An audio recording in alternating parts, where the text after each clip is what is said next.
It's a very good background, and we are here again this year. Good, Happy New Year to you first. Thank you very much. Happy New Year to you. And Let's hope for a bright and not hope. I wish you a bright and prosperous 2026. One of productivity. Well, I can say that I'm a person who has always been positive in life, and so I'm of the belief that we will have a productive 2026 amidst what people may think. Very interesting, though. The year has begun very interestingly.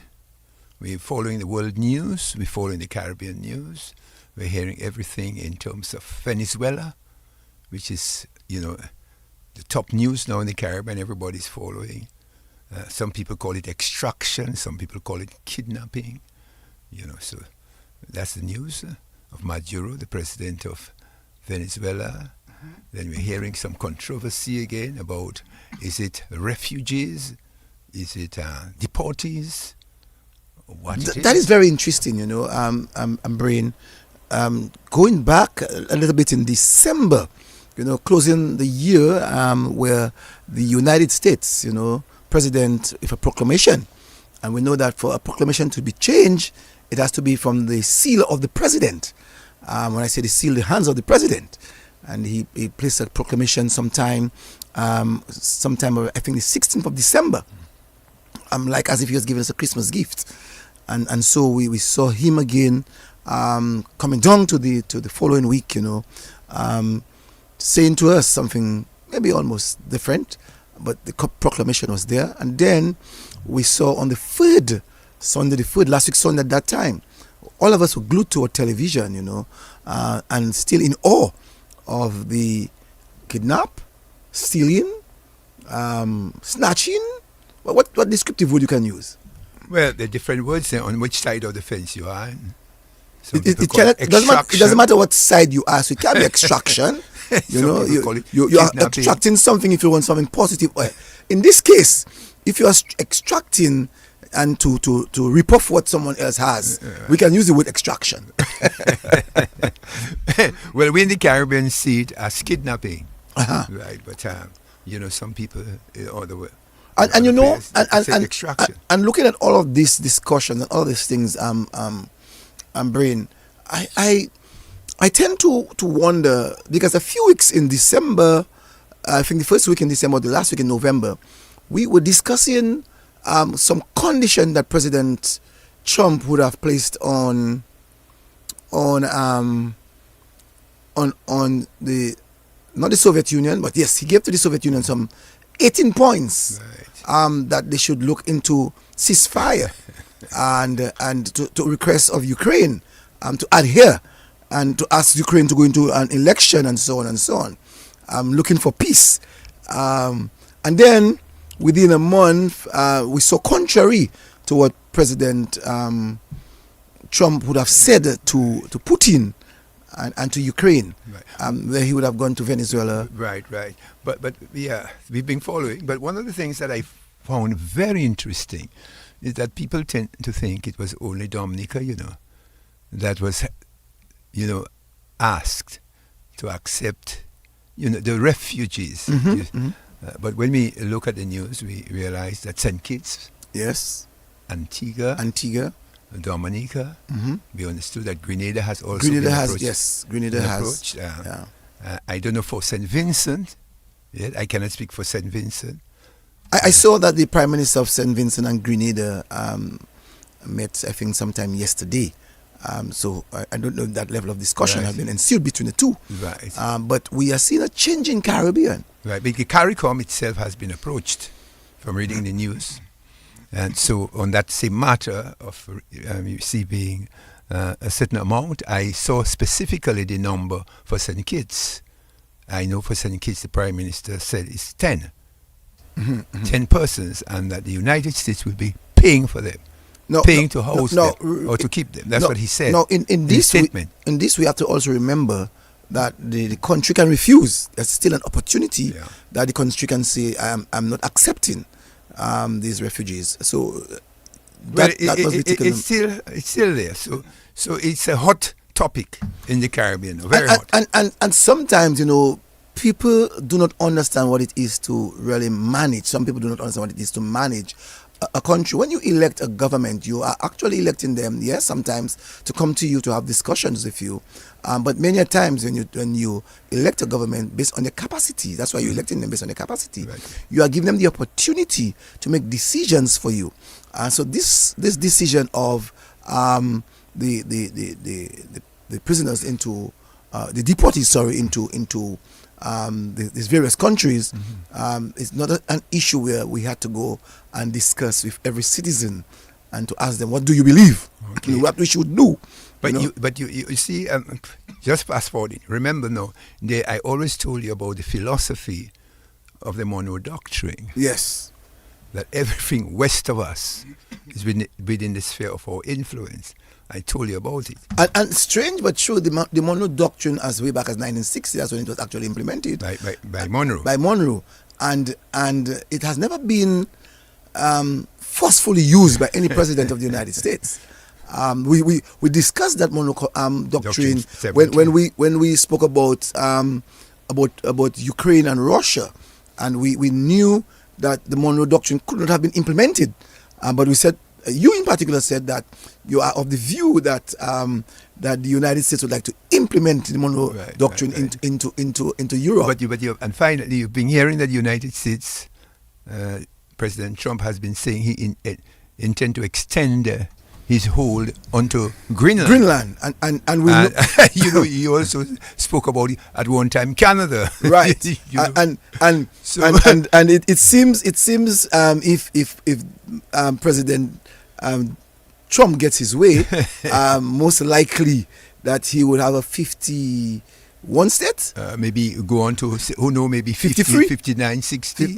Who knows? Right, because that itself could trigger China to say, well, look, if the president is thinking of taking Greenland, why can't we not just take Taiwan? You know, and these are this kind of discussion that's supposed to be ensued. You know, if the United States now can get into Venezuela and extract the leader of Venezuela, why can't we, as Chinese who have spoken on the one China policy, get into Taiwan, who we are of the view and belief that Taiwan should be part of China? And I will leave that one for you to ponder. Well, the discussion went further, and they say, why can Putin not send special forces, Russian special forces, and kidnap Zelensky instead of fighting all that war? That's another way to look at it, because if the United States, who we consider to be the vanguard of the world, can be able to extract a leader, why can't another leader with its powerful might, extract another leader? So, Cecil, that's a lot of discussion right now. I mean, when we thought we were over COVID and we were now going to be relaxing in 2026, these are the issues we are burdened with now. And I think we should have observed Donald Trump from the very beginning when he spoke about this trade regimes, how he was looking at trade and how he was actually targeting many countries of the world, to include that of Africa. And he is saying now that he's in control of the oil reserve, of the largest oil reserve, one of the largest oil reserve in the world. No, not one of, the largest oil reserve of the world. Right. And as we know, that with that large oil reserve, that there is some $17 trillion of value in that crude oil in Venezuela. But I just saw on the news before I came here that there have been very, very big marches in Mexico. I saw some in Colombia. I saw FARC, which is one of the guerrilla fellas down in Colombia. Some of them in Nicaragua. They say they're going to unite. And also in Venezuela, I saw a very huge demonstration requesting of the President of the United States to release Maduro. So let's follow. And I would like to know what is the President of Venezuela now thinking. I have not been following her saying and her doing recently, but I know that she, at the very beginning, she was able to say to the United States President that we want to know if our president is alive. And it was great to also hear President Maduro, when he was captured getting into the DEA office, he wished everyone a happy new year. He spoke and smiled. and wish everyone a happy new year. And that was for me very encouraging, and very pleasant of him. We know that he was then taken on the Monday to the courts. And what do you have to say about that? Well, he said he's a prisoner of war. He said he's a prisoner of war. That's why he said, to the judge, I'm a prisoner of war. And what was nice about it, when they wanted to identify if he was actually Maduro, they asked him the question, are you? And he then said, which was very good by him, he then said, I am the president of Venezuela. Right. And he gave his entire name. Right. And the judge didn't want that part. He said, I just wanted to know your name. I know. So it's very interesting. But he was able to say his occupation. But one of the things we must remember final, is that diplomacy is not an easy thing. Remember, you are friends of all and enemies of none. Right. So you have to be able to navigate, especially small geopolitical, especially small vulnerable countries like ours. Small island states. And now, and looking at Europe and Greenland, I am looking at the kind of support that these people did not give to the Caribbean. Right. No, I'm sure that they might be requesting of our support maybe in the United Nations. Because Denmark say if the United States tried, they're firing first. Yes. They're not waiting. Yes. So we are not Denmark is making its point very clear that if you decide to come and take Greenland, we will be firing before you fire. Yeah. So the world this 2026 is not a very easy world. We have to just pray for good things to happen. Yes. And as we say that, I have with me in the studio of Felix Henderson, a beautiful lady from the north of Dominica who lives in the United States, married to an African, and we're going to get to know so much about her Lakou life. I just want to say good evening to Dr. Seraphine. Good evening to you. Good evening, Mr. Joseph. Normally in radio we don't say Mr. Cecil. Thank you for having me. Yes. And to your co-host, Brain, thank you as well. Thank you for having me. I'm happy to be here. And I want to say thank you for accepting our offer to be here also. Tell me, is it your first time on radio? It is. Thanks to you. And I know that you're a constant listener of the Lakou program. Tell me what you make of it. It's a very exciting program, I must say. There's a lot to learn. There's a lot to know. And I'm looking forward to share, my part on the Lakou program. And I'm excited. Okay. And so we will start by asking you to help us to know who you are. We know that your name already is Seraphine Cognet Ikweme. Yeah, Ikweme, that's an African name.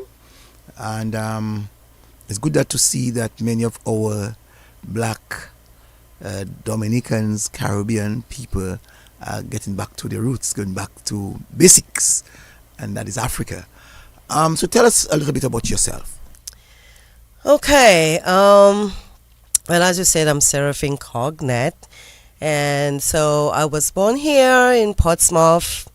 In particular, born. I came from the Bon village in the north. So I lived there for most of my childhood. And after which I went to Portsmouth. And so I was in Portsmouth for several years until maybe about 18. I went to Roseau to do the nursing program. And then from there, I traveled to the U.S. So, it's a lot of my life has been, a little bit here, a little bit, in the U.S. So, I've been, here and there and getting a whole lot out of this life experience. Well, for sure tonight you're going to give us a little bit. I'm sure that you weren't able to give us all, but you're going to give us a little bit of that Lakou life of yours. And so let's start in Bonn. You said that you're born in Portsmouth but raised in Bonn. Tell us a little bit about that Bonn life. Yes, correct. So my childhood actually started in Bonn, as I mentioned earlier. And So growing up in Bonn was quite an experience, and I'm sure most of people around my age group can identify with certain lifestyle and growing up. You have limited resources, especially from the area that I came from in Bonn. We lived in an area where we actually had no neighbors at all. We were practically the only people around. We were the only ones there. Our closest neighbors were like about a mile away. So growing up in that environment, we had no resources, basically like no water, no electricity, and it was difficult, but at the same time, it taught me a life lesson. It taught me to be strong, to be focused, to be determined. And I think most of my strength and preparation for life came from that. I remembered, going to school, we pretty much had to walk from Bonn to Portsmouth because there were no schools at Bonn. We had to go to Portsmouth, which is like 3 miles away. And we walked from Bonn to Portsmouth, on a daily basis to go to school. So let's hold a little bit. I want to. That's a very interesting life, and you're not talking 40 years ago. No, it's more than that, of course. Right, and you're saying that in Bonn, growing up, there was no lights. Well, actually, in my area, Yes. no lights, no water supply, at least public water.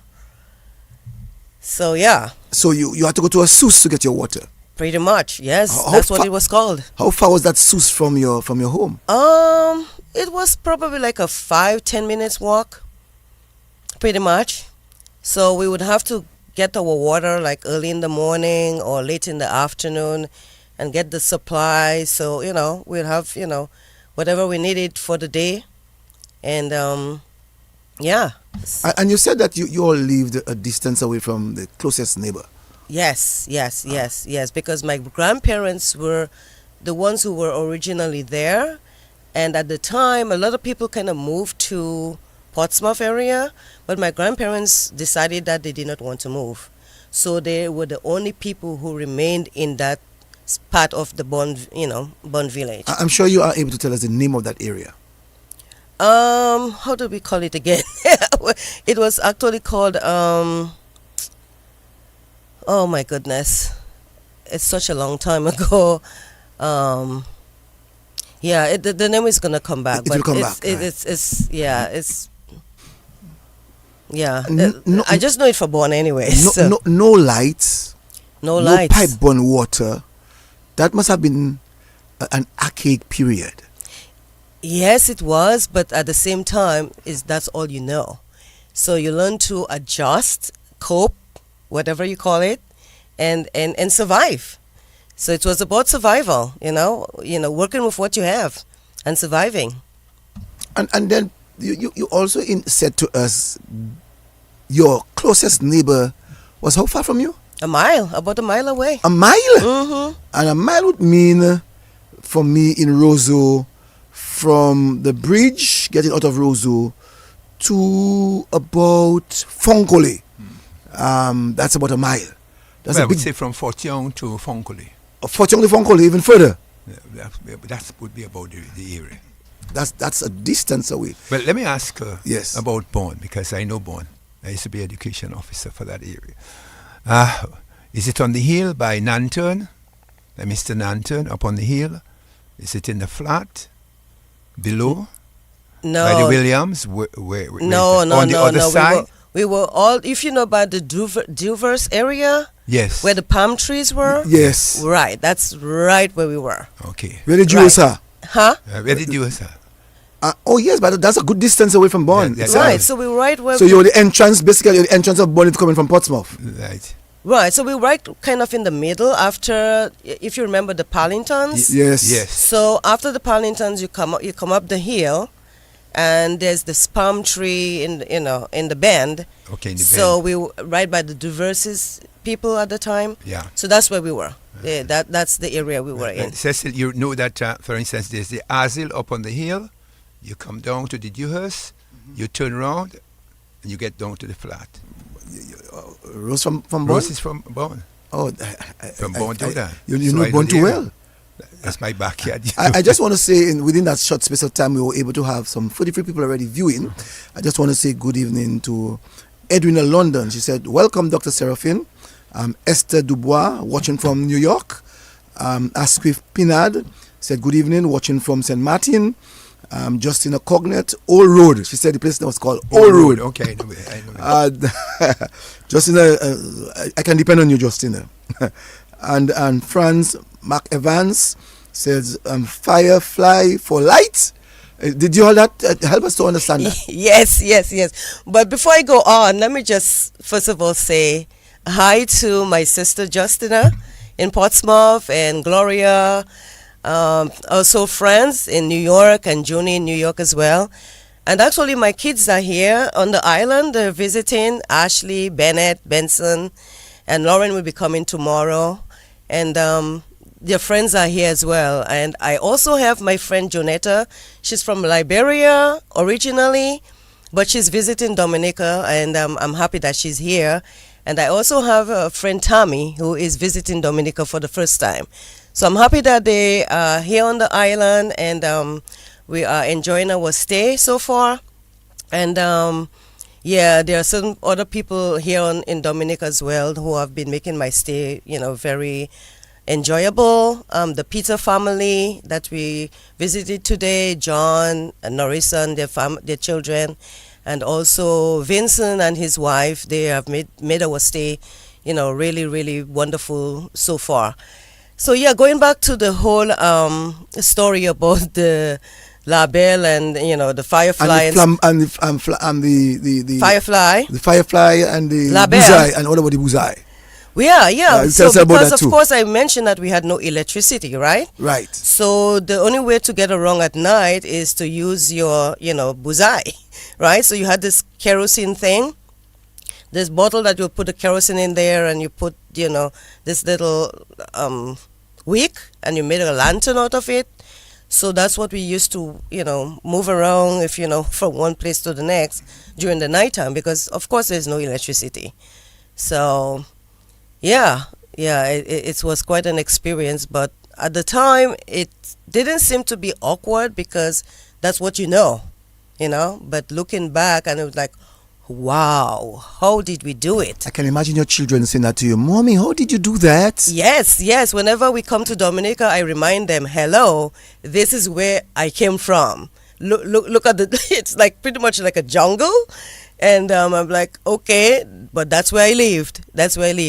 So Franz Mark Evans. Mackie one. Mackie one. Oh, Yes, W. yes, that's my sister. W. That's your sister? Yes. Okay. She said, cross the river, past the old road, and we were in the hills. Yes, we had to cross that river. And going back to school days again, sometimes it would be really raining a whole lot, and we couldn't cross that river. So imagine we as kids, 7, 8 years old, and trying to get home, and this river is overflowing because, it's raining, and we can't cross. So what do we do? So we had no choice but to go to our aunts who lived, like further, higher up in the village. So we'd try to get to our house and wait until that river would subside to go home. Boy, that is a life. Yes. Yeah, and of course, no phones at the time. So how do we let our mom know that, hey, we can't make it home? But she will have an idea that the river is just too high, that we can't cross. And then we'll kind of give her a little hint and kind of give that, like, call out and say, hey, we're trying to get to our end. So, we'll ask like, ooh, Well, that reminds me of this early days, for true, in the country.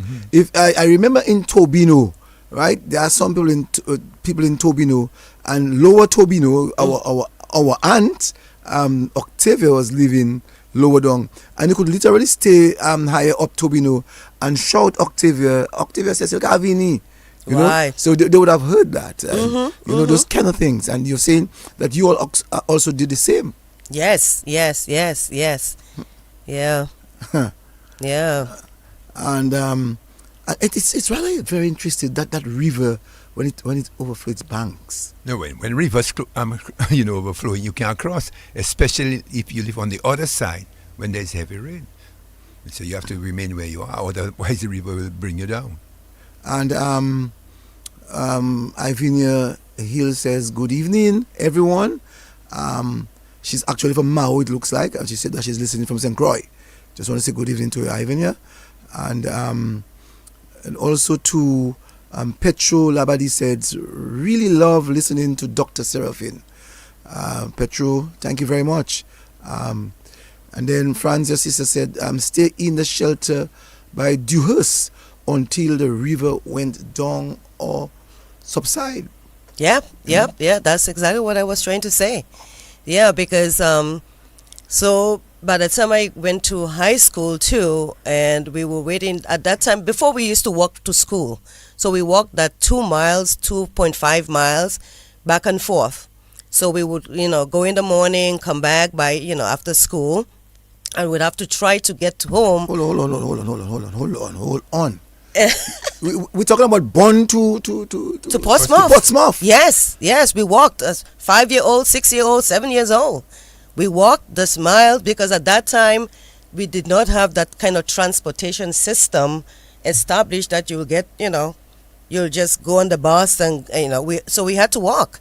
Occasionally, somebody will give us a ride, somebody from the village, or, we'll have to bum a ride, stand on the side and wave and get the bus or the truck. At that time, there were trucks. They were not even buses. They were the trucks. So we'd get the trucks and, head down to school. And on the days that we don't get a ride, we walked all the way. So hold on. Let's take a good picture. Let's create an image of that. You'll have a little wooden house. I haven't spoken to you yet about the wooden house. I need to know about that house.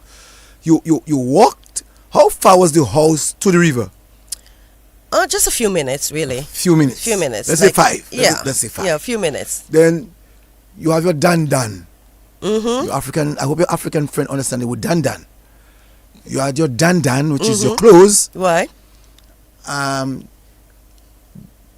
you had to cross that river. Did you remove your dandan on you to cross, or you had to lift up? You had to lift your dandan. Which one? Well, okay. Then the river has stones and stuff, so you're trying to hop from one stone to the next, right?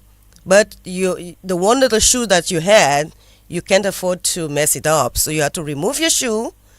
So in case you fall in the water, and try to cross the river. But the river wasn't like a heavy running river. It's only when it's really raining and stormy that you have a lot of water. But on an average day, the water wasn't very high, so you could jump from one stone to the next and cross. And then you put your shoe. And then once you cross, wipe you your put foot, your shoe. You're pushing. Pushing. Yes. Partner, you're saying that? Pushing, yeah. We are Toyota in Rosu, and they are pushing in the country. Yeah. You're red or yellow pushing. Or Yellow Nasi pushing. Yeah. Someone out by either RBD or by Nasif in Rosu. You know what I'm saying? Put that in your food. So what did your mom purchase those pushing by RBD? I think by RBD, yes. Right. Yeah. And then you make your tracks now to the main road. How far was the river now to the main road? Oh no, it's right there. It's literally right there. Literally right there. Yeah. And then you come and say you're starting to walk. Start to walk. Give us that walk. What time of the day would you all start?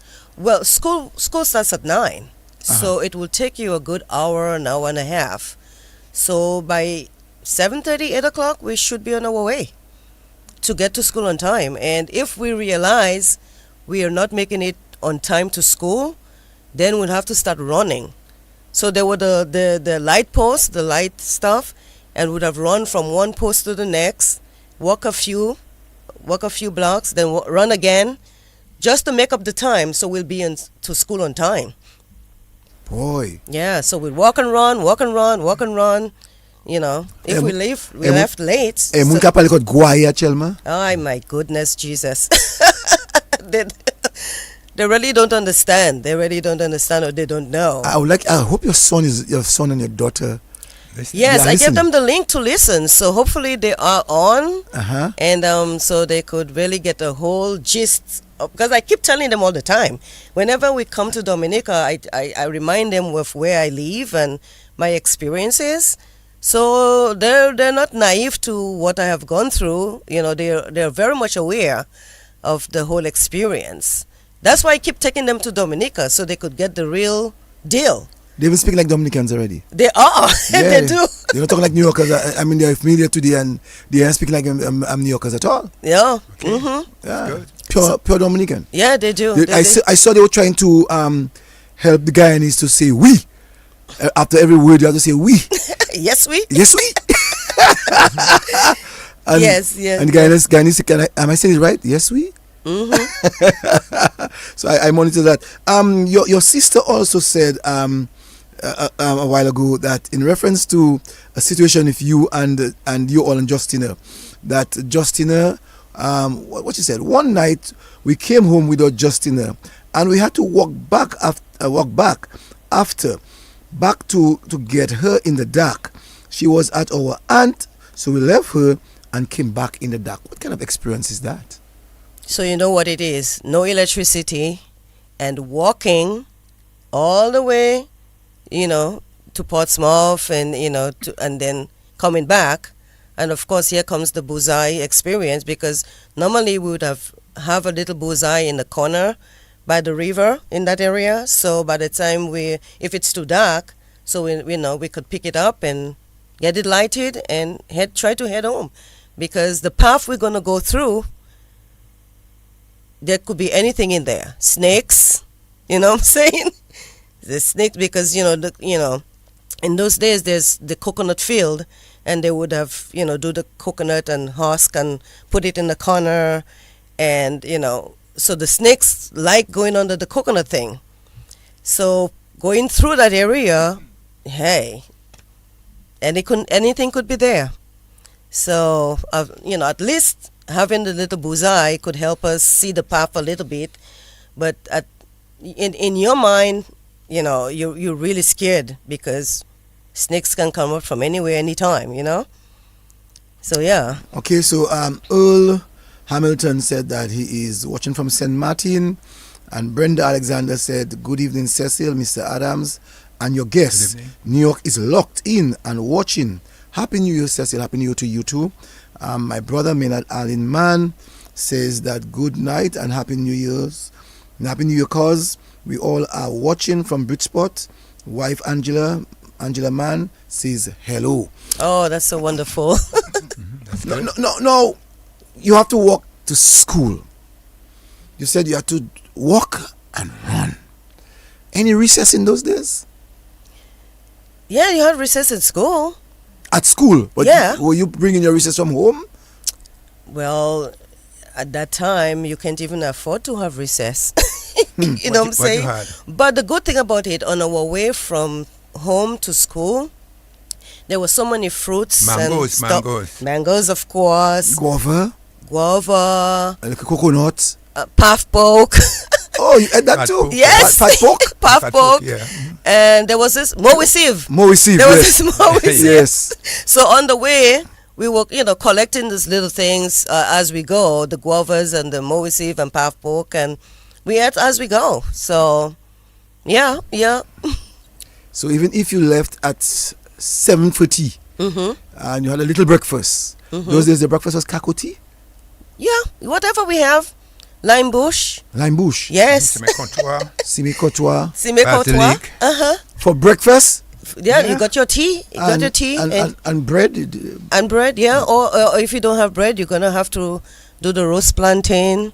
Or if you have dashing from overnight, you got to warm it up, roast it, and hello, it's the meal, it's the breakfast. Wow. But it made me strong. Yes. It made me strong. And you I still roast my plantain. While you're in the United States? Yes, I still roast my plantains. And still make a cocoa tea? And still make my kakoti, of Good. course. That's good. I'm looking for my portion before I go up to make sure I have my supplies. Yes. Yep. What about your coffee? Did you have coffee in the morning? Yeah, we grew our own coffee. Actually, my grandparents really had everything.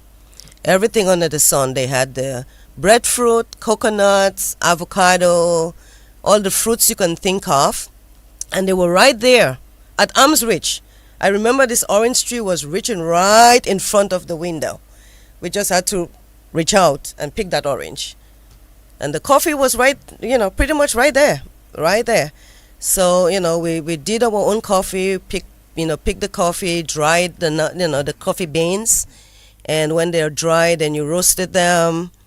And then you had this grinder, this old-time grinder. Yes. So you'd have grind that coffee. But I think Baka was bagay sa ako. You want your When last have you seen that the coffee very grinder? very long time. I'm saying for a while. It's like have a box and you have to Yes. move it around with your hand. grind that coffee. But it was the best coffee, really. It was. It was the best coffee. Was that somebody? Labi Peter? That's the person's name. He said, "Hi, cause don't forget Kubawi." Kubawi. Yeah, Kubawi. the car, Yes. the car. Yeah. We had a Kubawi tree. Yeah. And I think it was, Kubawi wasn't really all over. It was a very scarce kind of plant. But we had one Kubawi tree, and people used to come all the way from Portsmouth to get that Kubawi. Quite frankly. Novelly Blas said, my grandmother used to do the same simple things. So you see, you bring back memories. Wow. And this person said, this is so memorable. Thank you, cause so great. So you're bringing back some good memories. Dennis Lake, Happy New Year. Now, these are the things I knew and grew up with. Tell them, girl, they're going on like they don't know. But that is interesting what you're saying. Let me ask you. Yes. I know, for instance, the people of Bonn like to go hunting crabs. They go for crabs. Yes. I know they go and hunt birds. I know they like their quibish, their veal. What about that? Yes. I'm happy you mentioned. Yeah, so you said let's start with the birds. So as kids, what we did, we had this lagli on the string, and would catch all those little sikie and go back. And we would roast them. And, that would be part of our meal. And like my mother was very busy, working very hard, bless her heart. And so on Saturday she would go to the market to, do what she has to do. And we as kids would go to the river to wash our clothes. And while we're washing the clothes, we would get the shrimps, the kakado. I don't know. I'm sure most people remember kakado. Yes. Right, so we'll catch the shrimps and get the coconut milk, and get the bananas and coconut milk and the shrimps, and we would have to make our own meals, our own lunch. And la shrimps tamache. Huh? And jodila shrimps tamache. I know. Yes, it's so expensive. I know it is. Yeah, can you imagine? Well, and you could just go. We should just go by the river and we could just get. And just pick up your stuff, right? Yes. And yes. Under the stones, right? The name of that thing, sometimes don't confuse. We have the what we call Crayfish. and Crayfish. the book. Yes. The shrimps would be in the sea. Yes. Yeah. And you push your basket and you pick it up. The Yes. book. And talking about that, because he talked about quibish, Yes. which is the crayfish, of course. And at night, since they come out more at night, we would take our little bullseye and go catch, the crayfish at night, And I never knew that the crayfish was nighttime. Yeah, man. When we go to the river, we just seen crayfish and we catching crayfish. They come But I never realized they it's come night. out at night. And They you put come your out more coconut. at night. And you put the coconut in there, and they come out. And They really come out at night. At night. I didn't know that one. That part Well, I you never learn. knew. I saw people who put coconut, but you just figure. No. But I never realized that the nighttime part of it. I never Yes, it realized that. You have your bullseye. I know we used to take our cloth, the old cloth, and put it surrounding the stones, Yeah. and try to catch them because you But don't want them to bite you. there's some traps that you've set for the crayfish, with the coconuts. I didn't know that one.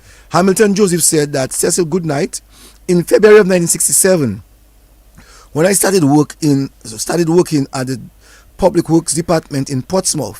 Children were still walking from Bonn to school in Portsmouth. That is 1967. Yeah. Yes, yes. Yeah, that is true. It's true.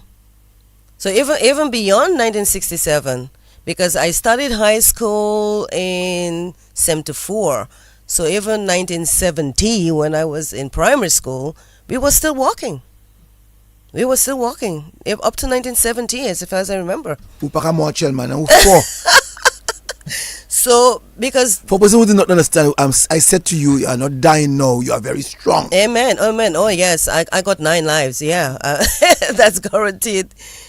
Yeah, yeah, because by the time I went to PSS, then that's when we started having the school buses. So we got the bus from Portsmouth, from Bonn to Portsmouth, and yeah, that was a little bit helpful. So before we go to the high school part, I just want to say quickly that Lauren Allen, she said, hi, cuz. Lauren and Joseph is listening. Don't forget the Googloo. Yeah, the Googloo, yeah. Oh my God! Okay. Someone said that they're eating better now. You think so? They're eating better now? Yeah, you think so? No. Oh, You no. think so? No, we barely ate food before. Sorry, I misquoted the person. The person said we were eating Healthy better then. Then, yes, Oh. yes. Because we had all the fresh fruits. No, they said we were eating better than now. So, Of course, yeah, of yeah, course. yeah. Because, in those days, we barely even, cook food, basically. We had so much of the natural foods, like the fruits. We had oranges, grapefruits, everything right there available. And, of course, as she said, the glue. Yes. It's like a little coconut thing that had a yellow, Yellow thing. stuff on the in there. outside, Yeah. And you just suck it out, and then when you're done, you break it and, Right. get the coconut out of it. Someone says that a dish like what we just spoke about in terms of the crayfish, the Crayfish and the coconut. and the no about the meal, the shrimps. They said right now in the United States you're getting for 30 to 40 US a plate, Let me see.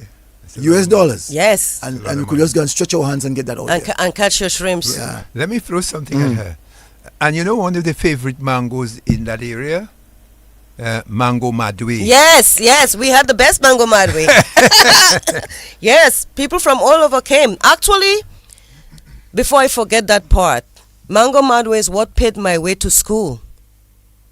Oh, Mango madwe paid my way to school because people liked that mango madwe so much. And I would sell mangoes to buy my school books. So I'll take a couple mangoes, full of box or something, take it to the roadside, and when the trucks are passing by, people love mango madwe, and we were one of the very few people who had that type of mango, and when I tell you it's sweet, it's really sweet. So I would sell the mangoes to get enough money to buy my school books. So yeah, wow. yeah. Nadia Karam is also listening and watching. She said, good evening, Brain and Cecil and your guests. Long ago is so different now with the variety varied skills. Yeah. So that's correct. Claudette Dangaben Yuzeb is also watching. Good evening to you, Claudette. So at school, primary school. So you arrive at primary school. No one can call each other country bookie. Because you're in Portsmouth, you come from Bonn, you come from which other areas in from Portsmouth outside of Bonn that actually went to school in Portsmouth? Oh, like Glenville, Tatan, right? They went to Portsmouth as well. Dodan and Paybush had their own little areas for school, but mainly Bonn would join the Portsmouth school system, and a little bit of Tatan, Grange, that covered the Portsmouth area. And your sister said, especially when the banana period was on, and you were selling those mangoes by the road, this guys on the truck would stop and buy the mango madwe. Yes. Yeah. Wow. That's telling, boy. And Yeah. she's saying that the mango madwe helped to send her to school. Oh, yes. Today you have to be a doctor to send your children to school. No, Justina. Seraphine, how did I say Justina? Seraphine, so you are in primary school. Tell us the life like at school teacher relationship or the students' relationships? Tell us how that was. Well, I was a quiet child, so I didn't look for any trouble. I just wanted to do my best. And seeing my mother struggle, I did not want to not to do well. So I was focused and I was determined. Not only that, one of my uncles was a principal of government school, Teacher Morris. I mean, a lot of people will remember Teacher Morris. So he was my uncle, and my dad was a firefighter. So I couldn't see myself not doing well. Like what are they going to say? Oh, your uncle is a big head teacher, and your father is a firefighter, and you failing, that kind of thing. Mm-hmm. So I was determined to do well, and I knew I needed to help my mom at one point in time. So primary school to high school, so every class you're gonna make that effort. And when we get home, by the time we got home, most time it's dark. By the time you leave Portsmouth at 3 o'clock and head home, 4 or 5 o'clock, it's already getting dark. So we had nothing else to study by, was with a little candle. Mm-hmm. Right? So that candle, we had to study the books, and common entrance is coming, and you want to do the best and make sure you pass that exam. So Mm-hmm. we had to study and use the little candles and do what you had to do. You have any memory of the number of candles that your mom would have to purchase for the night? Oh, not really. No. We just bought this little packs and Pack with six. right. Mm-hmm. And have it last as long as we can possibly get it to last. Mm-hmm. So it's just, there was no time mom would say, only I say, allez dormir. yeah. How do they say it in Patois? Take off, put off that candle. Yeah, mettez baban la off. Uh-huh. Pas off. Ouais, mettez baban la off. Babalen. On va manger bouche man. Babalen. Moi ça dit où ça babalen. Mettez baban la off. On y a assez. Yeah. I can hear them parents Oh, saying. they will say al dormi. Oh, al dormi. Yeah, Mettez allez éclaté. dormir, oui. Mettez éclaté là. Yeah. À sécréter. Ah, c'est- Ou pas ou qui gagne. Le moment tu m'as dit watch your lot. Okay, got his ear. Okay, got his you. Ah, that was a popular one. Okay, got his you. Okay, got it. Someone want to say hi to you. Let me hear what that person has to say. Good evening to you, caller. Yes, good evening. Just calling to say that my nephew Dwayne is listening. Her nephew, Wayne. Your nephew Dwayne. Wayne. Dwayne. Hi, Dwayne. Hi. All right. Yes, I'm listening. Thank you, Dwayne. Yes. Yes. All right. Aye. Yeah. Oh, So Dwayne is a firefighter from Marigot. Yeah. okay. Yeah, that's Gloria's son. Oh, okay. Oh. Yes, yeah. yes. Yeah. And later on, didn't you all get kerosene lamps? Yeah, So tell us a little bit. we did. Tell us about the kerosene lamps then. We did have the kerosene lamps, but you had to put the kerosene down into that little container, and then it has the wick, so you used to turn on, to make it brighter. Mm-hmm. So we'll kind of adjust the wick a little bit. Yeah. Uh-huh. So we'll take the kerosene lamp because we had the outside kitchen. So if we had to go to the kitchen outside, we had to use the little kerosene lamp to help us, So Dave Hector says, good evening to all. Blessed Sunday night to all. Sending my love to all my people from Soufriere, locked in from New Jersey. And Yolan John Jones say, good evening, Cecil, Brian, and your host, and your guest you wanted to say, I'm sure. Right. And with Babalen. Teresa Regis in Napouet. I saw you last night. I saw you yesterday in the band dancing. I have Vieux Jounou. I see that you're watching and listening. So yes. Let me ask you a question Yes, go before I ahead. lose it. You talk about the kitchen in the yard. What about the toilet? Toilet. Don't talk about toilet. Look at me, The toilet. no, my brother, don't say toilet. You have to use the Lakou name. Okay. Huh? Go What's the ahead. Lakou name? Latrine, my brother. Yeah. Toilet. Toilet is flushing. If you're in a toilet, you're in a flushing. Okay. Huh? Where you had your pit toilet? That's the word. Well, behind the house. But the bad thing the bad thing is like when it rains and you want to go. Mm-hmm. You know what I'm saying? Or in the middle of the night and you want to go. What's the next step? Because hey, you don't know what's out there. Labu. Not only labu, the teche, the snakes. And cockroach. Whoa! Especially when it rained. Yeah. Your latrine never had red ants? Red ants? No, more like the abolo. The Abolo yes, and the cockroach. mabuya. Mabuya. The Oh, mabuya. yeah. They're always watching you. But I can imagine women, Mm, and especially girls inside that house there, screaming when they see the mabuya. mm. Yeah. So I was always looking out for the snakes because I was always so scared of the snakes. Uh-huh. And we actually, one time we were going for the wood. We had to carry the firewood. And my other two sisters, we went to get the wood. And I was crossing this little plank. And something tells me to, get out. So we got out. And I got out. And then my sister, decided she wants to cross as well. So she jumped on the plank. And as soon as she got to the middle, here comes this big snake wrapped up at the end of that wood. And we're girls, we're just three girls.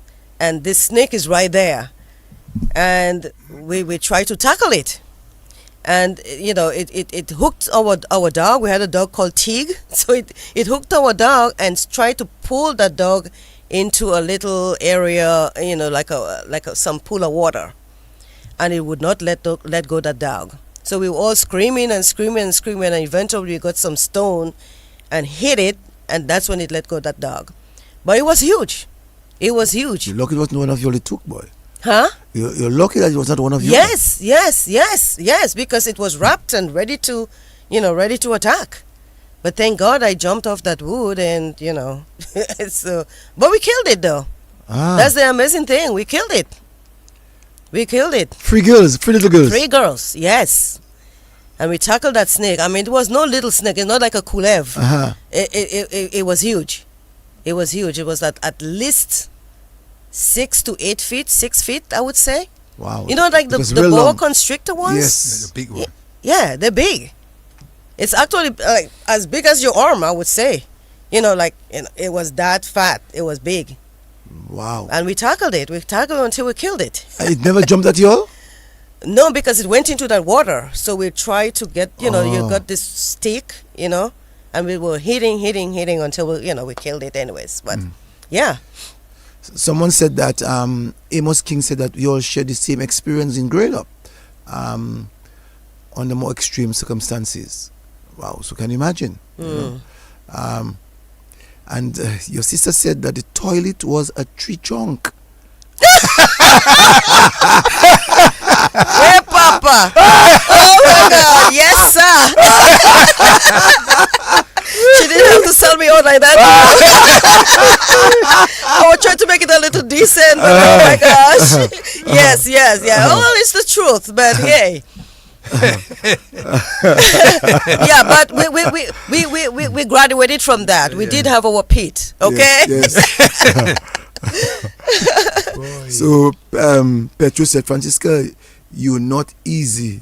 You caught the snake. Yes. Yes. I know they call you. We say Seraphine, but other people call you Francisca. No. I'm Seraphine. They call me Afin. Afin. And Francisca they call Tika. Tika. Yes. Yes. So here it is. All at that time, you have not yet gone to Roseau. You do not know what Roseau is looking like. No. All right, No, not at all. We'll come to that. Not at all. We'll come to that. So let's go back home now. Let's take a trip back home. So we have gone through school, sitcom and entrance, and now let's go back home. Tell us what a day was like on a weekend, or the days of a weekend were like. So as I mentioned earlier, like my mom would be out in the market trying to sell a cup of produce and getting some fish or meat or whatever it is, and we as kids would be home doing the basic chores, clean the yard. That is, you had to sweep from the yard all the way to the street, to the road. So quite a bit of sweeping, and we'd have to do the laundry, and that involved going to the river, of course, and would spend quite a few hours because we have to wash the clothes from all the week from the whole week, and wash by hand. So while we're washing the clothes, probably some of our cousins from the village would come down, and it would have been a day task, washing all the clothes and getting them dried, and then after doing the laundry, we'd have to, get the firewood, so we'd have the supply for the week, because of course we have to go to school, and after school you don't have the time or even the daylight to get, the other things that you need. So yeah. So pretty much. Hatchet or cutlass? Cutlass. Oh, so you'll use cutlass. Yeah, we use the cutlass. Yeah. And you get that firewood Mm-hmm. in place Mm-hmm. in events that your supplies run Yeah, low. but I mean, that's what you use is the firewood all week long. So you need sufficient supplies. So what the meals like were on the weekend? As I was saying, we'll do our own little stuff like the coconut milk, quem, Yeah, quail.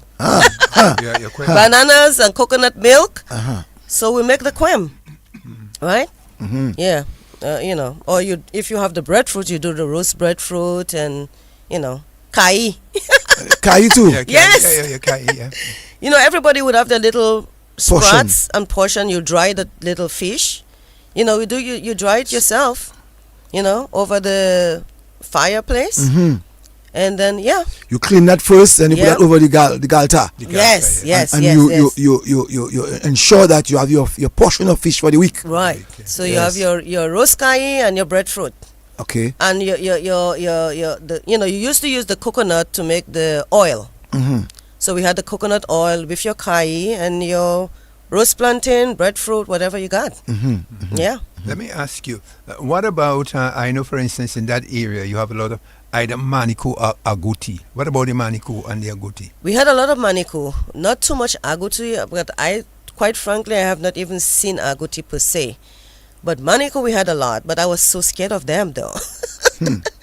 But they were right there. They were right there in the trees, and sometimes we would call our cousins because we were all women, girls, young girls, my mom, my grandmother, and just my grandfather. So we were just a bunch of women in this little area, so hunting was not our thing. Mm-hmm. So if we saw a maniku or something like that, we'd have to go call somebody to come help us. But occasionally we catch that maniku. Ah. Yep. So on Saturdays you had fish, and on Sundays you had meat. Yes, if we were lucky enough. If we had the money to buy the meat. But But my provision uncle for sure. was a butcher, huh? But for sure, on Some fish. some fish for sure. Yeah. Yeah, you were saying that your uncle was a butcher. Yeah. Tell us. Mr. Sissin Yeah. from Lakou. Yeah. So yeah, we would get some meat from him occasionally, and when we could afford it. Yes. Yeah. That's a rough life growing up. Oh, yeah. Yeah. But we had a lot of our own things. We had rabbits, we had chicken, we had pigs. So like Christmas time was a good time because hey, we would slaughter one of the pigs, and so we had meat for quite a little bit. So you helped in slaughtering the pigs then? Yeah. Tell us. You had to hold the pig down too. Yes. So you had to hold the pig down, and they had to try it, doing the process of killing it and draining the blood. So your father would be the one putting the knife in the throat. Well, my father wasn't with us at that time. Or your grandfather. No, my grandfather was blind. So Wow. it was actually one of the cousins from, or the neighbors up in the in the village would come to help us. So so we'd kill the pig. Your sister not easy, Your sister said because you said that you all got meat from your uncle, Yeah. Sissin. She said that does not mean we got meat free from him. That's what I said. When we could afford, we bought it. Yeah. Even But if he was yes. your uncle. Yeah. But when we killed the pigs, we we had a good supply because we used everything, the tripe, and we made the Buddha kind of thing, like the black pudding, basically. Boudin. And then the roast pork. That was the best. And, You know? and the leg, the parfumé. the leg you parfume it. Yes. To make your ham. Yes. So they will buy in ham plenty money. Yeah. And in those days, you cut that leg and to make sure you have your ham. Yes. And you yes. put that over the fire, over the galta. You're right. And you put a little salt on that. Yes, Oh, it was the preserve. best. And Yes. you make a broth with that. And not only that, every day children pass and cut a little piece Tell me I about told you it. that. And roast it. and roast it. Yes. Yes. So when our parents are gone, you're doing your own, your own cooking. Yes. So you cook your portion. Yes. Someone wants to say something to you. Let me hear the person has to say. Good evening to you, caller. Good evening. Good evening, sir. Good evening. Speak up. I did not hear the lady say something, but I tuned in late. I know in our days, when you kill a pig, you give a neighbor a piece and so on and so on. And in these days, to me, in those days, really Christmas days, not like now. No, we're not together. But before we had unity, we had love, we had everything together. We used to enjoy Christmas. We go home to home and so on. No, it's not so. All right, sir. Thank you. Right. No, we're still in Bonn. So you have your viande parfumée, you like your viande parfumée, you eat your roast caille, you had your cacao tea, and you had, what other tea you say you had? But she drank coffee. She had the bush tea. Sime courtois. Her quem. Yes, sime courtois. Simicota, she do her quem. Remind some people what quem is. Some trying hearing quem for the first time. Remind them what quem is. Quem was the best. So you had the bananas and you had the coconut milk. You grate the coconut, get the milk out of that, and while the bananas is boiling and the fish or whatever meat you got, even seaweed, right? The Yes. crabs. Yes. And then you boil it and then you add the coconut milk to it and boil it down. So you get this, like it's a special. I don't know how to describe it, but it's unique. But you can cook it. Yes, The it's, fact is you but can it's cook it. coconut milk with whatever. Whatever. But let me tell you, we have another name. We say creme de coco, but some people call it the sancoch. Sancoch is a little different. Sancoch is, With for saltfish. us, sancoch Sancoch goes cutfish. with saltfish. Codfish, yes. Saltfish with coconut milk is sancoch. Sancoch. Yes, yeah. Yes. That's why I know it. But too. I know, for instance, in certain areas, even if they don't have the saltfish, well, you can call it quem, but we still call it sancoch. Well, all I know, kind. I know the quem was always with the crab. I know the quem was always crab. with the crab. Okay. Yeah. I don't know. That's how I Well, growing up. yeah. That's what we heard. Quem. But it was with the crab. Seaweed. Yeah. And Okay. or seaweed. And the sancoch was always Of codfish. saltfish. Okay. With and make sure that you have Christophine, Yes. with the sancoch. Okay. Yes, you know. yes, yes, Without exactly. That, without that, you and rice, and without that, you call that a sancoch. Okay. So yes, so you ate all of these things. Nighttime. What time would you all have gone in bed in Bonn? No electricity. So by 6, 7 o'clock, as soon as it gets dark, you better be in, because as Francisco was saying, there was the label. This, how they call it, soca? Yes. Big ones? Yes, soca. The soca. Yeah, soca. Soca label. No, the label is the small one. The soca is the big one. Yes.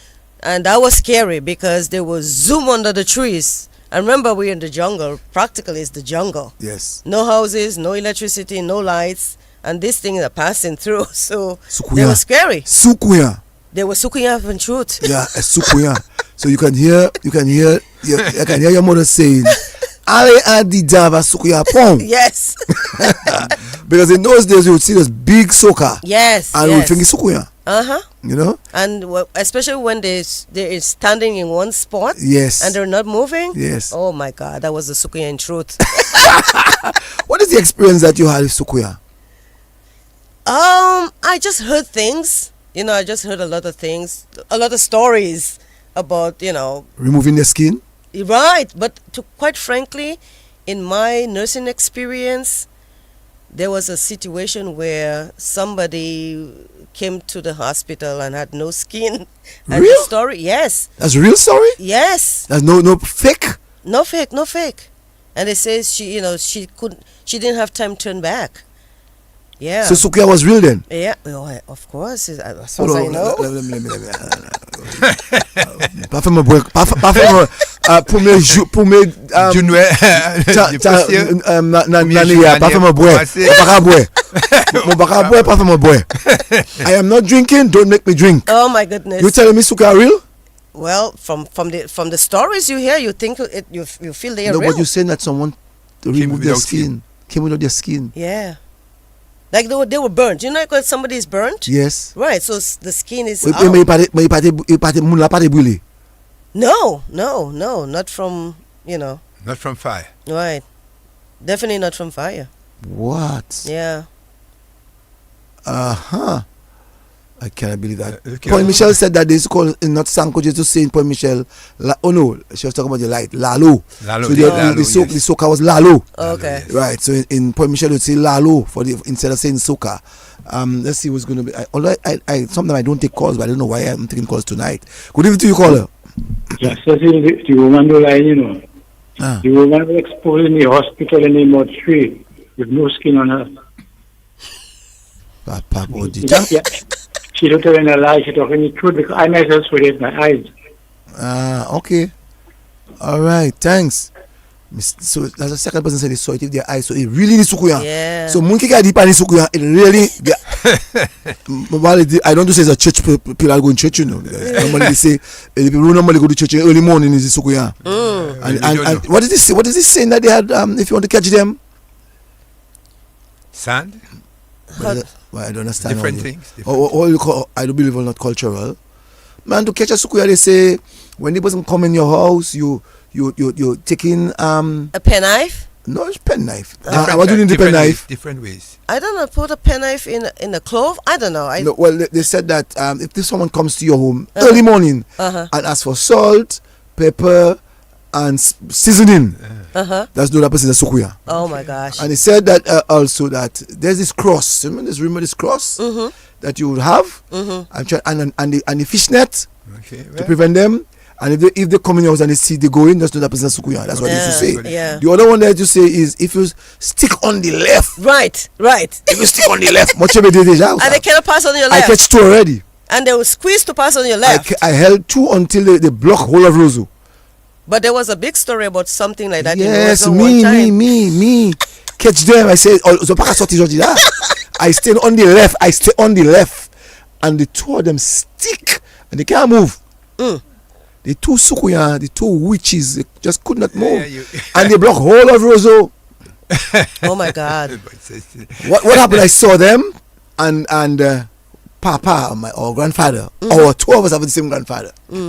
When we go Penville, he used to give us some kind of stories, some prayers in event that you see a witch. You know, because they said that he was a Lugau. You heard that, right? Yes. You heard that they said that he was a Lugau. There was Lugau too, yeah. No, they said that your grandfather was a Lugau. Oh really? Yes, that's Oh what my they- gosh. No, they said that your father was a Lugau. Oh my gosh. I'm sure if anybody from Penville is this, which I know they are, they will call and say that Papa Simon was a Lugau. Oh my gosh. I tell you that story. But he used to tell us what prayer To say. to say. So I remember that afternoon, that one afternoon, I saw these two people and they were just like almost not wanting to move. Okay. And I said, you know what? I'm going to hook them and unhook them. So I stood by the bank, and I said, I remember the prayer Grandpa gave us. I still have it in my head. And I went there and I held them there. And you let them go. And when I was ready, I let them go. So you were the one that started that thing. No. They were there trying to see who could pass. But you want to catch them, want to stick them, want to make them. You want to make sure they are stagnant. They cannot move. Okay. So you say a prayer for them to stay, and you send another prayer now for them to move. Okay. Oh boy. Very So that's some interesting. Papa Simon. That's interesting. Very Yes. interesting. So I know that. I know they were Sukuya. Yeah. According to my grandfather. Okay. According to my grandfather's theory. Yeah. Al, no, I never said I have all that power. No, Al said I did not know you have all that power.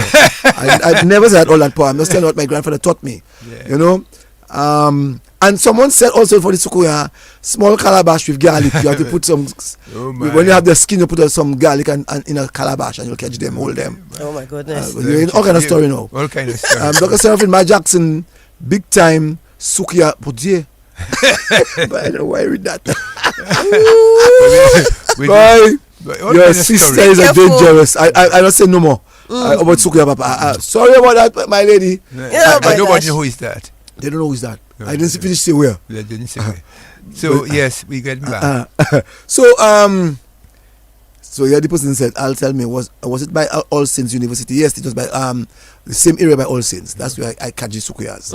So I just want to tell you that. Al. So now Justina, did I say Justina again? Yes, Seraphine, Dr. Seraphine. I know you're used to Justina. You see her more. You see her every day compared to me. Yeah. So here it is. You went to primary school, and then in 1978 you went to live in Portsmouth. Well, your family went to Portsmouth. 73, I think. 73. 73. You went to Portsmouth. Just you or the entire family? Oh, the entire family. Well, because by that time my grandfather passed away, and then as women, my grandmother, my mother, and the three, the girls. So we couldn't stay there by ourselves anymore. I mean, although it was very peaceful, but I mean, the threat potential, if somebody knows just women are there, you just never know. So you speak quite a lot about mom. What about dad? Well, you said that he was not there. Dad being the firefighter, he used to be, in different villages or different areas, working. And quite frankly, he wasn't too much in our lives, quite frankly.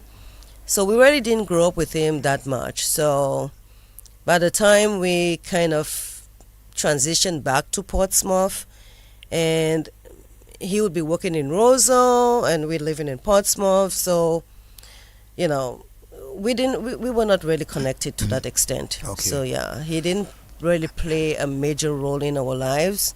So, So that time you are in Portsmouth. Well, your sister said it's 78. You said 73. No, because it was right before. Oh, it might have been 78 in truth. Yeah, because that's when my grandfather passed. You're right. Yeah, because 74 I studied PSS, so we were still there. So she's right. She's right. It has to be 78. And she said that he died in 77. Yes. Yeah. So it's 78. All right. She's a historian herself, so she has all her dates and times. Yes. All right. So and it is you said, like your sister said, that he was never part of your lives. So you're raised without saying that daddy was present, playing the role of a daddy. But you had to go to school in Portsmouth. You went to PSS. By that time, you were already in Bonn, living in Bonn, went to high school from Bonn in 1974. So by the time you're almost ready to end high school, you were in Portsmouth. Right. What was the transition like? Well, it wasn't too bad because you had a lot of family in Portsmouth already, like my aunts living in Portsmouth. But then suddenly you're exposed, you have the lights, you have, water, you have all this resources now that you didn't have before. So it was a big deal. So now you have electricity, you have the phone, you have water. So it made life a lot much easier. In that transition, did you all get any culture shock? Not really, because remember we're going to school in Portsmouth. And whenever we come to Portsmouth, we go to church in Portsmouth, we go to school in Portsmouth. There were family there. Some like summertime, or when school closes, we would have spent a weekend or two with our family. Our aunts, cousins. We'd spend some time with them in Portsmouth. But by that time, you only knew just your mother's side in terms of family. More or less, yes, because on my father's side, they're from Vickers. So that's not a place we're going to visit per se. So close. Born Vickers. Without transportation? Yes. You know, how am I gonna? I can't walk to Vickers. So But yeah. if you're walking from Bonn to Portsmouth, But the probability you could walk from Bonn to That's a bit Tobino. no, that's another 5 miles, 5-6 miles. Yes. So that's a long walk. That's Because a long walk. I know from we used to walk from Tobino to Upper Penville. Mm. You know what I'm saying? And Right. that was a real long walk. Yeah, the schools are sometimes will do like what they call belle marché. Yeah, belle So marché. you'll do a belle marché, and a couple students would be doing the walking, back and forth, on that day. But just to walk, it would have been quite a long walk. So no more carrying of water, no more fetching your latrine to use. Why? No more bullseye to use. And what about the attitude of food?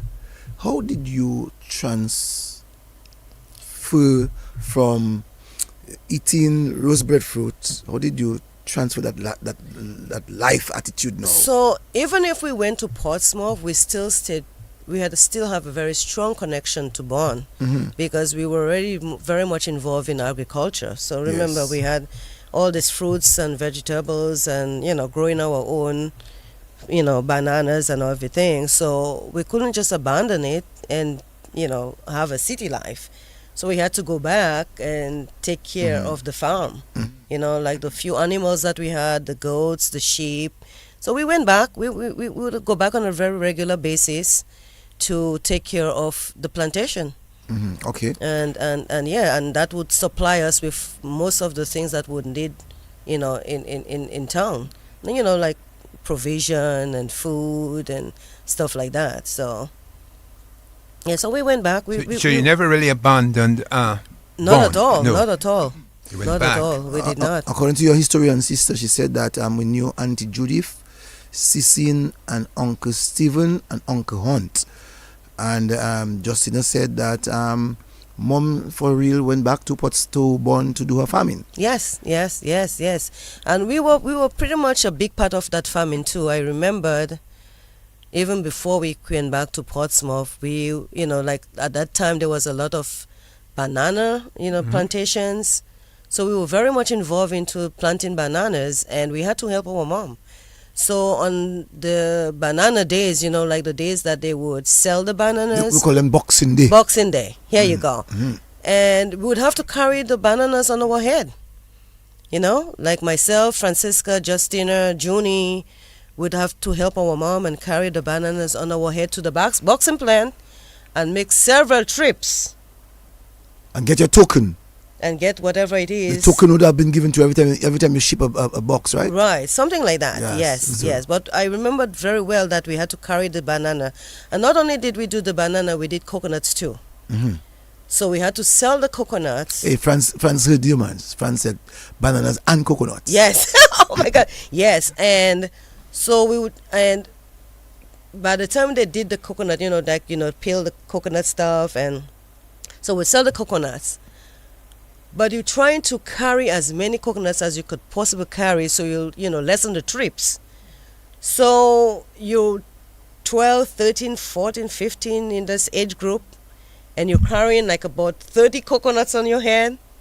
You know what I'm saying? And you have to make several trips. Wow. So if you have 1,000 coconuts that, they got ready for you, and they're all in different areas, so you had to carry the coconuts to the main road so the trucks could pick it up and take it to whoever is buying it to do the copra, so they could, sell it to do the oils. But that was hard life. I don't understand brain why young people today don't want to do this kind of things. Basically, you have to help your parents because remember, you don't have the labor. Right. So everybody's right. involved in carrying. Once you have a farm, you have to assist your parents Right. to carry the bananas, Right. maybe to take the bananas to a certain spot and dehand the bananas. Right. Because the bananas has to be dehanded. They must. Right? Yeah. Right. So, So- somebody has to peel the coconuts. Why? So it's a lot of work. Farming is hard. Imagine you have this bunch of bananas on your head, and you cannot afford to make that fall, because if it falls, then here goes the money. So whether the road is slippery or not, you got to find a way to bring that banana intact to the boxing plant. Spotless. Yes, because if it has a little bruise, then it's rejected. And here goes your labor. So you have to keep that banana bunch intact to make sure you get a good sale. And the boxing plant was where? That was about a mile away from us. That was because we were like at 2.5 and it was at third mile on So then we had to walk that mile to get the banana to that area. Wow. Yeah. That was a struggle. Yeah. And then the coconuts, by the time you finish carry a couple bags of coconut, when you wake up in the morning, your neck, you got a stiff neck. You got a stiff neck because that load was so heavy. Yeah. Hard life. Yeah. Your sister. Your sister not easy, eh? Our grandpa said, if we carry the coconut, he would pay us. But when comes to pay, he said it's we ourselves that had to eat it. So we never got our quarter. Easy. Yeah, he would encourage us to pick up the coconuts and, gather the coconuts so somebody could come to peel it. And he'll promise to pay us, but we'll be very enthusiastic because we know there's the hoping that the money will be there. So a guy said, this is not unique to Portsmouth, is it? I said, no, it's not unique to Portsmouth. It was everywhere, it seems like. Very, very, everywhere. Yeah. Once you have a farm, bananas was a must. Yeah. You have to carry a banana cessy. Yeah. Yeah, very interesting. So at that time, you're in PSS, right? Mm-hmm. And your other sisters, what are they doing? They are in primary school or they started high school? They're pretty much in the same, because my sister is just a year older. So she was in PSS at the time too. And Justina was, a little younger, but not too far away. So, yeah. Someone said that the boxing plant was close to where Bernard Tavernier lived, close to the Catholic chapel. Yes, which was mile 3. Mile 3. Yes. So there was 1 mile. Everybody knows 1 mile. I think a lot of people. 1 mile is. Everybody still. I know of 1 mile. Right. I don't know about 2 miles. 2 miles. 2 miles was where Mr. Pallington was. So we were a little bit past 2 miles, and then the mile 3 was at the boxing plant. Oh, let's see what that person by the has church. to say. Good evening to you, caller. Interesting story. Thank you. One of you just made the point about the declining of people doing that sort of thing, agriculture. But I guess that's one of the realities about development and urbanization, the migration of. You see, the lady grew into this, so it was natural, and it seemed easy, or they had to do it. But with our development, advances in technology and all the rest of it, and the movement of persons into the urban environment has taken away the opportunity for people to do these things, hence the decline in agriculture and stuff like that, which is unfortunate. So we have to find creative ways to get people to do those things. Caller, I like how you put it together, the decline of one of the cause. It's not the only cause, but one of the causes why we see the decline. Absolutely. Why we have seen the decline of the industry. I agree. Urbanization versus rural. Yeah. Thank you. Yeah, okay, but all the best to you guys. Thank you. Yeah. Well, helping your parents was part of the norm, in that when you grow up as a young girl or young boy, it was important that you help your parents, and your parents would not do everything for you. Right now, the cultural change where parents want to do everything for their children has also affected the attitude to young people to the work, especially on the farms. No, let me ask you, Seraphine, Dr. Seraphine. You know when you carry these things on your head, after a few trips, you are able to balance these things on your head. Were you able to do that? Oh, yeah. Yeah. You've been able to balance a bunch of banana on your head? Well, yeah, I mean, because you have to be cautious with the banana because you don't want to, want it to sleep or fall or blah, blah, blah. So you be cautious. But like with the coconuts, it's on your head and you just, run down the hill. If you touch on it. Yes. You have your touch under it. And your banana on the touch. Right. You put that wrong, I mean, we don't see touch anymore, I don't. I don't know when last. That was last. Good evening to you, caller. Sorry about that. I don't see torch anymore. I mean, for persons who wonder what is torch, you take a piece of cloth and you Wrap it around, Mm-hmm. you put it on your head to place your whatever it is, whatever you're carrying to balance to it. make it easier. And to make it easier. And you will not feel the weight on your head. Right. Good evening to you, caller. Cecile, good evening. Good evening. I heard her surname is Copeland. She's related to you. That's my cousin. Oh, okay. All right, thank you. All right. She's for Mr. Who? The fireman daughter? Yes, the fireman daughter. That is Siran's daughter. Mr. Siran's daughter. Okay, Yes. good evening. Mm-hmm. All right. Thank you. Yeah. Right. No, but the question to ask again is, can young women today balance those things and run with it? The Haitians can do that for sure. I'm not talking about Haitians. I'm talking about Dominican. That's an African thing, eh? Remember, that's an African thing of the can black. they run with it? That's an African thing. I know the young ladies before, in her time, could run with their load without holding it. Let's take that call. Good evening to you, caller. Good night, Cecile. Good night. Good night, Ben. Good night, brother. Good night to your guest. Yeah. Cecile, this lady knows. I mean, I'm very happy and elated to hear this lady, your cousin, the pick places on the north, especially between Bourne Yes. and Portsmouth. and Bourne. Yeah. Yeah. And she depicts the mileage exactly where they are, because that was one of my routine work when I used to be working down north. And, there is a man. I know she must have known this man, because just where that man, every time he boards a vehicle from Portsmouth, I drop him off many occasions. I'm dropping 3 miles, please. 3 miles. His name was Mr. Marshall Lawrence. She knows him very well, I guess. Oh yes. Yeah, he's married to my aunt. Oh, okay, Yes, okay. yes. Yeah, He was married to okay. my- And do you know a young lady who used to live on the hill just by the boxing plant, Magdalene? Yes. Yes. Okay. So Yes, okay, I do remember them. Okay. Mm-hmm. Okay. All right. Okay. And Bernard used to live just on the hill. Exactly. Above, Right across them. and the chapel was just over the bridge, the little culvert over Exactly. close to Marshall Lawrence. Yes. Yeah. Okay. But you're doing very good. You are enough person, and I'm listening. Yes, I'm I listening. appreciate it. Let me tell you, there is a special name they called where you said you used to live by Mr. Jihosin. There's a name they call there, which I can't Loki? recall, right? Lucky.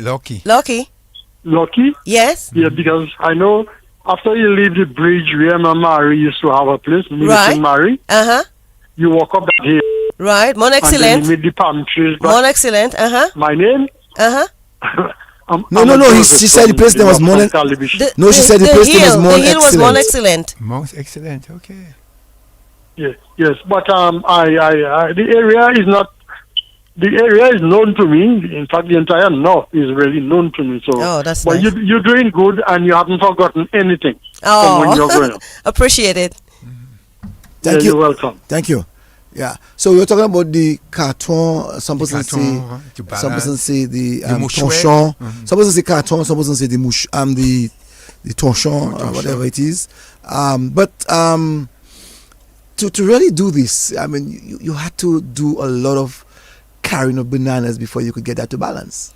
Well, over the years, you carry so many things. So, it just became natural part of you, because you're not only carrying bananas, oranges, dashing, yams. So someone's on the telephone. Good evening. Good evening. Good evening. Good evening. Yes, my father used to use the barley leaf or a fig leaf. Oh yes, that's true. They're saying that that's it, caller? Yeah, that's it. Yeah. The person said that they used to use the barley leaf also, Oh, and okay. the banana leaf. They used to Gotcha. when they used to cut the banana leaf. Oh, yes. Remember Right. that? Yes, And yes. you make it put it on wrong. your head, yeah. That's true. And they used to also use it too as But when you're carrying your bananas- your cousin Sebastian Joseph is saying, good evening to you. He's in Tortola. Okay, hi. It's a long time we haven't seen you. I know. Yeah. Hi. Cecil, sometimes when you carry these bananas, the whole bananas, before they depart it, sometimes snakes would be in it, Oh, in the banana trees, of course. In the banana. You see this brown thing? Sometimes Yes. there could be a snake inside it sometimes. Yes. You ever experienced anybody carrying bananas with snakes in it, ma'am? I have heard a lot of stories like that, really. Yeah, So it's very interesting. yeah. No, your school that you went to high school was PSS? PSS, Portsmouth Secondary School. Yeah. What the life was now, because let's talk from just when you're approaching fourth form. So in fifth form you are still in Born? Mm-hmm. In fourth form you are now getting into fourth form. Mm-hmm. Living born. What was the transition like for you? Now having to stop walking at long distance, now having a shorter distance. What time of the morning would you get up to ensure that you're at school on time? Well, of course, the day would start very early because not only that you had to get ready for school, but you have to put things in place. So by the time you come from school, not only that you have your meals, but you'll be like a step ahead because you have, studies to get done, homework and stuff like that. So would probably leave home like at 7 to get to school, but then we had to catch the bus. So we have to kind of time things to know exactly when the bus is coming, have an idea, and to be at the roadside to catch the bus. You mean at Fred Mile, as if?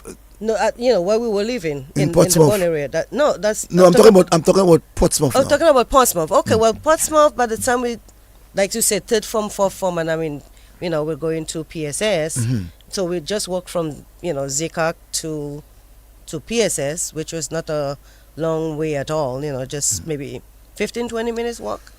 So it wasn't too much of a long walk. All that time you have not been to Roseau yet. I don't think so, but I think we went to Roseau like, if it's Christmas time and there's something that you need. So you had to get to Roseau on the early morning buses, which would have left like about 6 o'clock or so, 7 o'clock. So the buses will go around and, you give the bus a time, we'll be ready, and they'll come to your home, pick you up, and, head to town. After they have That's interesting to note. You have to. No, I wonder if the buses are still coming to your home to get you. I don't think so. You just have to go to the bus stop. I think people just go to the bus stop now. Yes, because I remember in those days, you go into the chauffeur and tell the chauffeur, James, I'm going to Roseau tomorrow, so check me tomorrow morning. At what time you going on now, James? James will say, well, check medicine, and James will come and they'll get come you. pick you up. Yes. And then when you get your thing in Roseau, they would then bring it drop you in front of your exactly. door, in front of your door. Right. And so that has also changed. Right. No, give me the experience of your first trip to Roseau, if you can remember. Oh, it was hard because it's a long drive. You feel dizzy. You get road sick, or because it's a long drive that you have never really had before. So you really get sick driving all that distance. You get dizzy and stuff like that. And by the time you get to Roseau, it's like a whole different world. So basically, you're gonna get certain items that you need, like at Astafans or something like that. You know what I'm saying? And head back home. So it was just a different experience. It's like you're going to Roseau, you feel good that you're going to Roseau, and you jump on the bus. But it wasn't like a regular thing. You're going to Roseau every month or something like that. Probably once around Christmas time, that kind of thing. Yeah. So your good friend Peto Corbett Frank. Okay. You must know that person. Okay. She says, it's nice seeing my dear friend and schoolmates. Yes. She was called Tika. Afin. Till it's Afin. Way back then, every summer I used to go up at their homes for mango. Mm-hmm. Their family was very close to us and hardworking. Looking amazing, Doc. Oh, thank you. Good evening to you, caller. Yeah, good evening, gentlemen. Good evening. Doctor. Good evening. Good evening. Yeah. I want to ask Doctor a question. In your days, tell us about the political atmosphere in your constituency. Is it the same thing like we see today? I would think it's a little different now, but in those days, it's basically freedom and labor situation that was going on. But we were not too much politically inclined in those days. You know, my parents didn't really understand the political climate or what is what or what's going on. They associated labor with hardworking, so they focused on being in the Labor Party versus, the Freedom Party, where they're thinking you have to be, teacher, nurse, doctor in the kind of, category. And that wasn't really labor. So, they didn't focus onto that area. So politics wasn't something that was really, a household thing, So we really didn't grow up in a political environment per se.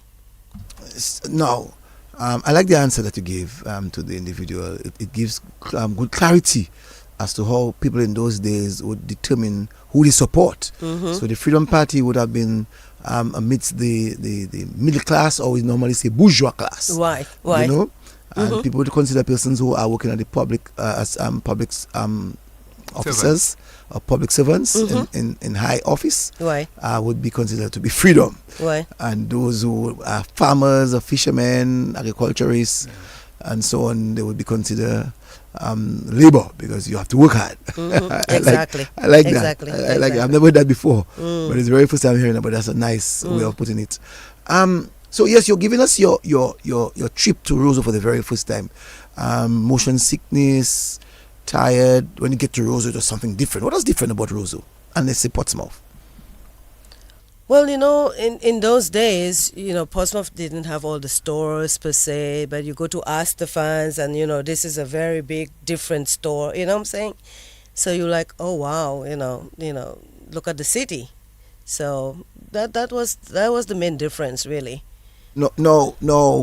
I've spoken to many people like you who would have gone to Roseau for the very first time, and they would say that they would have a landmark if their parents left them, and to tell them, meet me at a certain place. They look at a landmark and they would return to that landmark.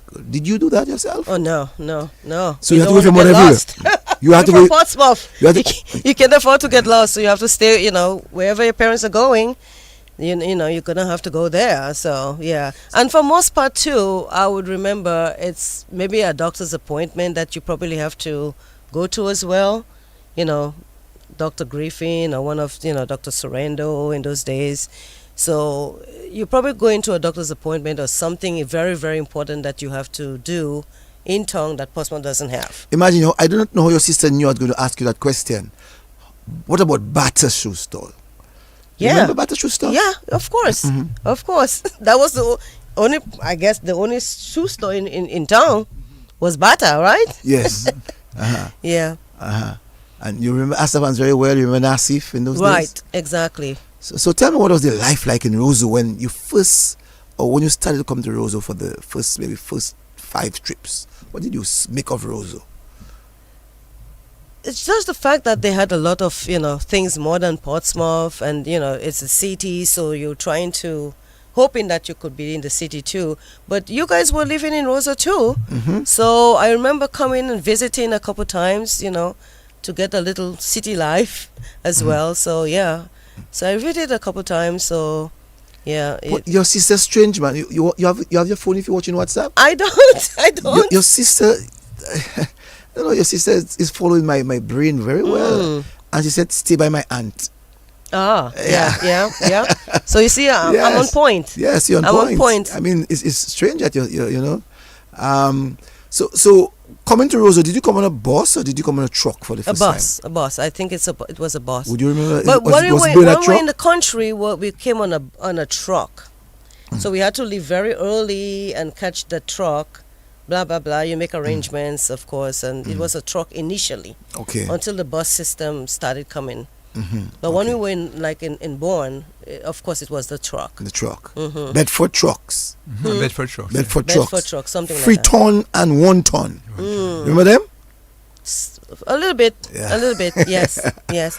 And Cecil, if I should ask, do we have a little break time or? oh, you want a break time? You want a break I time? think so. I can give you a break time for sure. Yes, Right. if I you can don't give you a mind. break time. Yes, I mind. Yes, Yeah. I mind, and myself and Brain will and eat. Brain You can have your break now. can have you can take a break now. You Right. can take your Yes, you can take a break. Yes, Brain, that is a very beautiful story. Yeah, very much. When you look at the rural life versus the urban life, in terms of what they had and what they didn't have, what I noticed she made mention of is the fact that the girls were involved in the activities of agriculture. Once you were in the country, you had to help to look after the animals. You had to raise an animal, go to the farm. You realize that she said that they had rabbits, pigs, and goats. Well, you had to have and animals. and they were very much involved in rearing of the animals. That's correct. You know? And not only in rearing the animals, in terms of slaughtering the animal Mm-hmm. and preparing things after the animal has been killed. Uh-huh. So, they were involved in the whole activity of their I parents. spoke about doing boudin. Their black pudding, hopefully their fashion, and going out with their brothers to probably hunt, probably to catch fish, So the life in the But she rural had area, brothers, but the brothers were way, I think they were older than the brothers. And the okay, brothers were, as she said, they were not living with their father. They had brothers in Roseau and other parts and so on. So very interesting when you look at her life. But very interesting life, eh? yes, Especially when you are in the deep rural area and you don't have you're the right to say deep. amenities. You're right to say deep rural area because she's saying that when they lived in Bonn, the distance between where they live and the next neighbor was a mile. It was 1 mile, eh? That's pretty far. That's pretty far. I mean, when we spoke earlier to some of our guests, they lived in a yard, Yes, but basically that they had family- their yard, but they it's were a family. And she described it as a jungle. Yes, Basically, you're alone, yes. no houses around you. So it was very. And maybe the only other time that they would have seen other friends in Bonn when they would have been going to school. Yeah, they would meet their friends. Very interesting that you have to walk from Bonn to Portsmouth, which is almost, you heard them describe it, maybe 2-3 miles away. Mhm. But I never even knew that. I know 1 mile because when I'm traveling, I know 1 mile. Yeah. But 2 mile, 3 mile, I never knew about that. Aye, Although I was first- education officer. First time then. I'm hearing about that. 1 mile, 2 2 mile, mile, 3 and mile. 3 mile. So it gives you, it tells you, all up to today we know of 1 mile. I know 1 mile. When up to today, people still say when 1 I mile. when I reach there, I know I'm in 1 mile. Yes. That's the stretch. We know the stretch is 1 mile. I know it's 1 mile. No, she's giving us a different description of 2 2 mile mile and 3 mile. So I never knew So that. you know, if you know 1 mile and you reach by the Catholic church, Catholic chapel, you know you have to walk 3 miles. 3 miles, right, You know? right. So I never knew that. I never knew that. I never knew that myself. So it's very interesting. And one of the things I still find very interesting, very expensive, is the mango madui. Have you ever experienced it? Mango madwe. Mm-hmm. Have you ever eaten it? But everybody eat. I shouldn't say everybody. Most of us eat mango madwe. Yeah, but the first time I ate it, It's it's a very bitter sweet mango. sweet. No, I find it a very sweet mango. Yeah, sometimes when you eat it, it's bitter, Mhm. and sometimes, it's very sweet. Mhm, mhm, And I experienced it not many years ago. Mhm. Just because I recognize this very, very prevalent in the area between Bonn and Dudan. And what was so fantastic about this is they lived 4 girls. Their grandfather was blind and their mom, and they were never molested by anybody. Very interesting. Good evening to you, caller. Good evening. Basil, Yes. me again. The young lady is dead on point, And what you all just said there, 1 mile, in fact, mostly everywhere on the north, I think from Portsmouth, 1 mile up to Marigot, Hatton Garden. Repeat, stone, a milestone. Repeat that.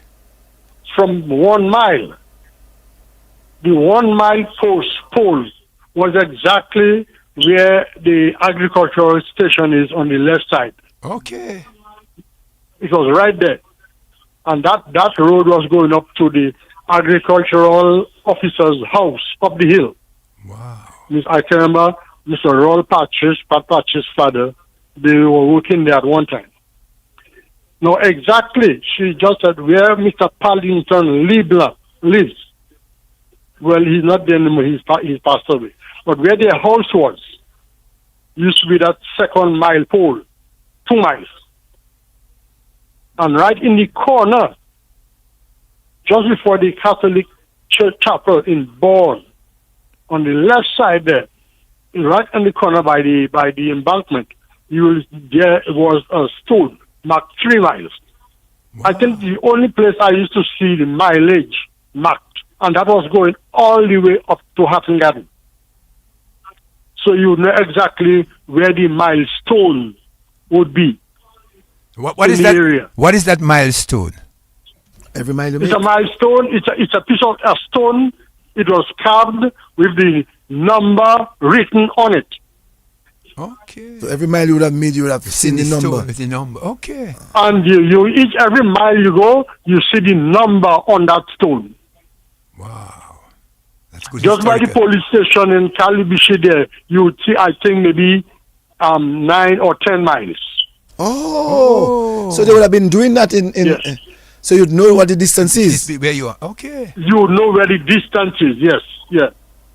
And that went up all the way up to Hatton Garden. Oh. Marigot, yeah. All the way up to Marigot. Right? I can remember, I was a road supervisor on the area, so I know exactly what I'm talking about. Mm-hmm, you know? But there were milestones all along the road.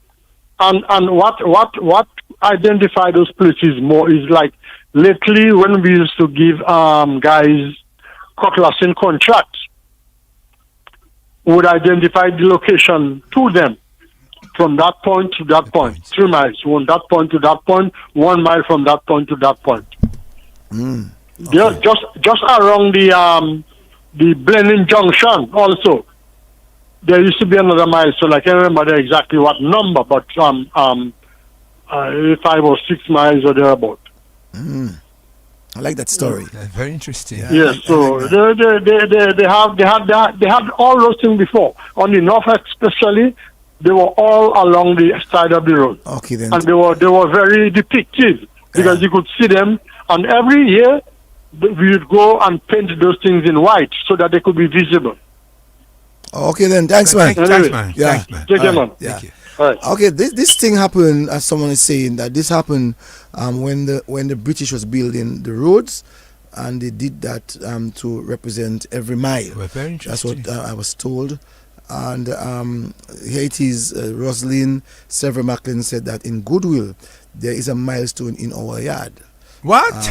On our that's what she said, in our yard. So she said very that. Interesting. Also, let me ask you, Dr. Seraphine, who was Willex? He was I can't remember exactly who was it the guy that you're afraid of?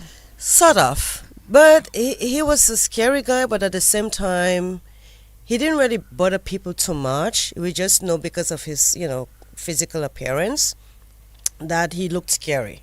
So kids were very much scared of him. I think he had probably had some mental issues, and but the way that he would move, that kids were scared of him. Okay. And yeah. No. You are in fifth form. Mm-hmm. Preparing to do GC in those days. Mm-hmm.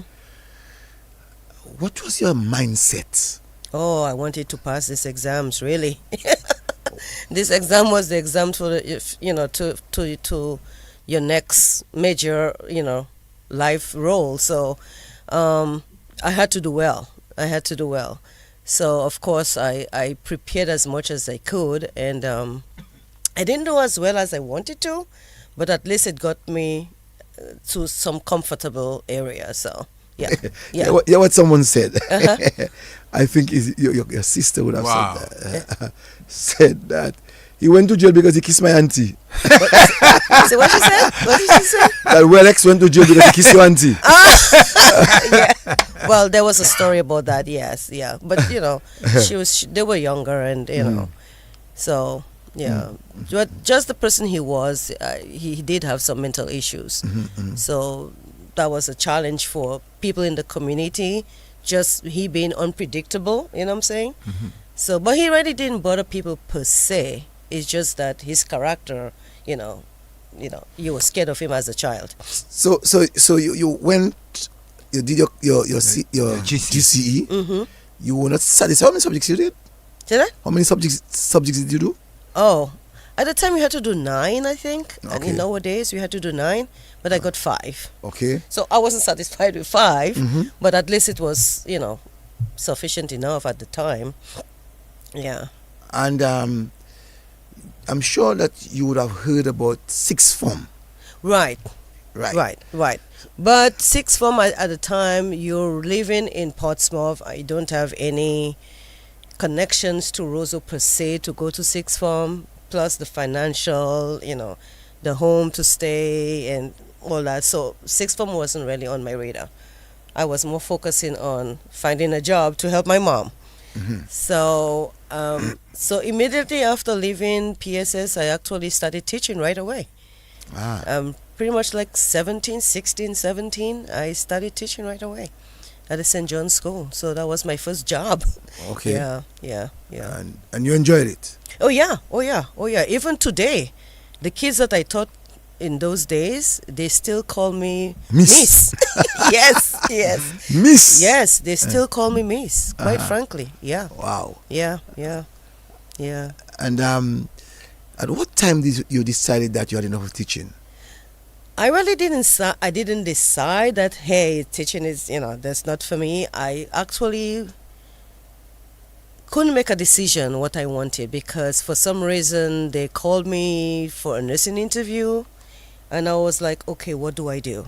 Do I stay as a teacher or do I go into nursing? That means you applied to be a nurse. I may have applied. You're not even at sure? one point. I don't even remember applying.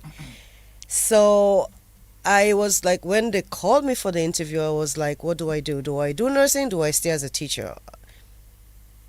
I didn't know. I didn't know what to choose. You know, I was satisfied being a teacher because, you know, the students that I was teaching, they were doing very well. They were, you know, they were really learning well, and I was really impressed. So, but after, you know, thinking through it, I decided, okay, you know, let me just do the nursing. If I don't get through with nursing, then I could always go back as a teacher.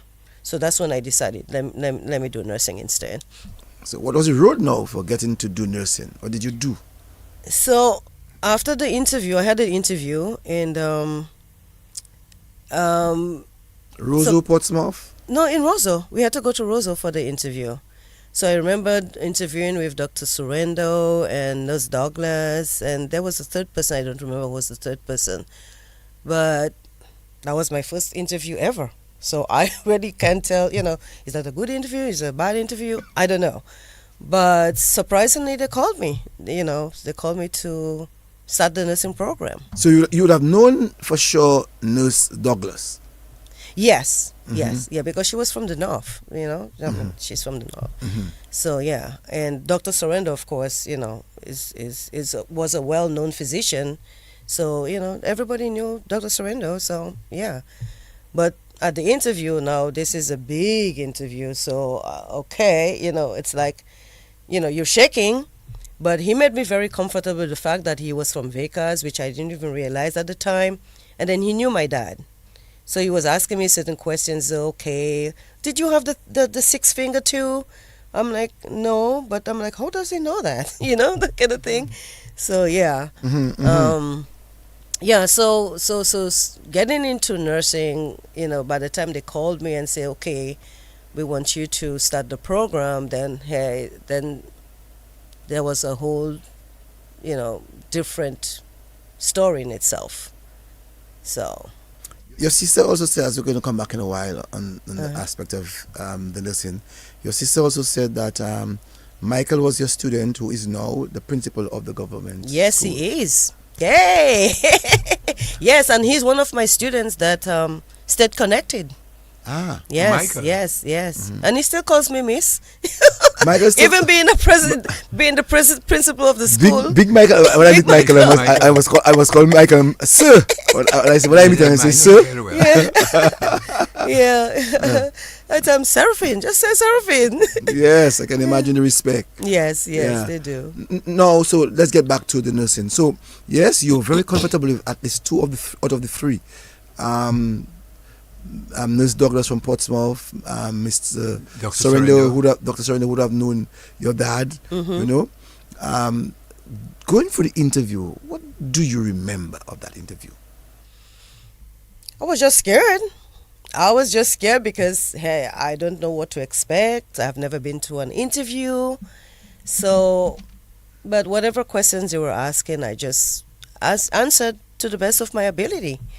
So, whatever responses I gave, it was genuine. They asked me about family planning and, Not the pill. Not the pill. Not the... Not the pill. The pill. Not the No, pill. just the The general family planning. Right, that Yeah. kind of, focus on family and that kind of thing. So that's one of the questions I remember clearly. But I tried to answer professionally as I could, and I was satisfied with my answers, but at the end of the day, it's an interview. Whether they're going to, call you back or not, it's all left to their own decision. So, yeah, but I was accepted, so that was exciting. When that call came back and said that you accepted, what was your impression? Yeah, I was excited. I was nervous. Moving from Portsmouth and to go to Roseau, and now you're on your own. You're going to be independent on your own without parental guidance and stuff like that. But, getting in there and get it started, they were the professors or the tutors, they were very supportive and had everything in place to make sure that you are successful. So it was a good support system. So they had the nursing school, and can you lived in the nurses' quarters. So and everybody's basically coming in new with the same background per se, and so that was kind of encouraging, knowing that everybody is going through the same kind of experience, leaving home for the first time and getting into an environment where you. I'm sure some buses will be asking, where was the hostel? Yeah, the nursing hostel. Yes, I'm sure people might be asking us that question. Where was the nursing or the nurses' hostel? The nurses' hostel was right there at the hospital.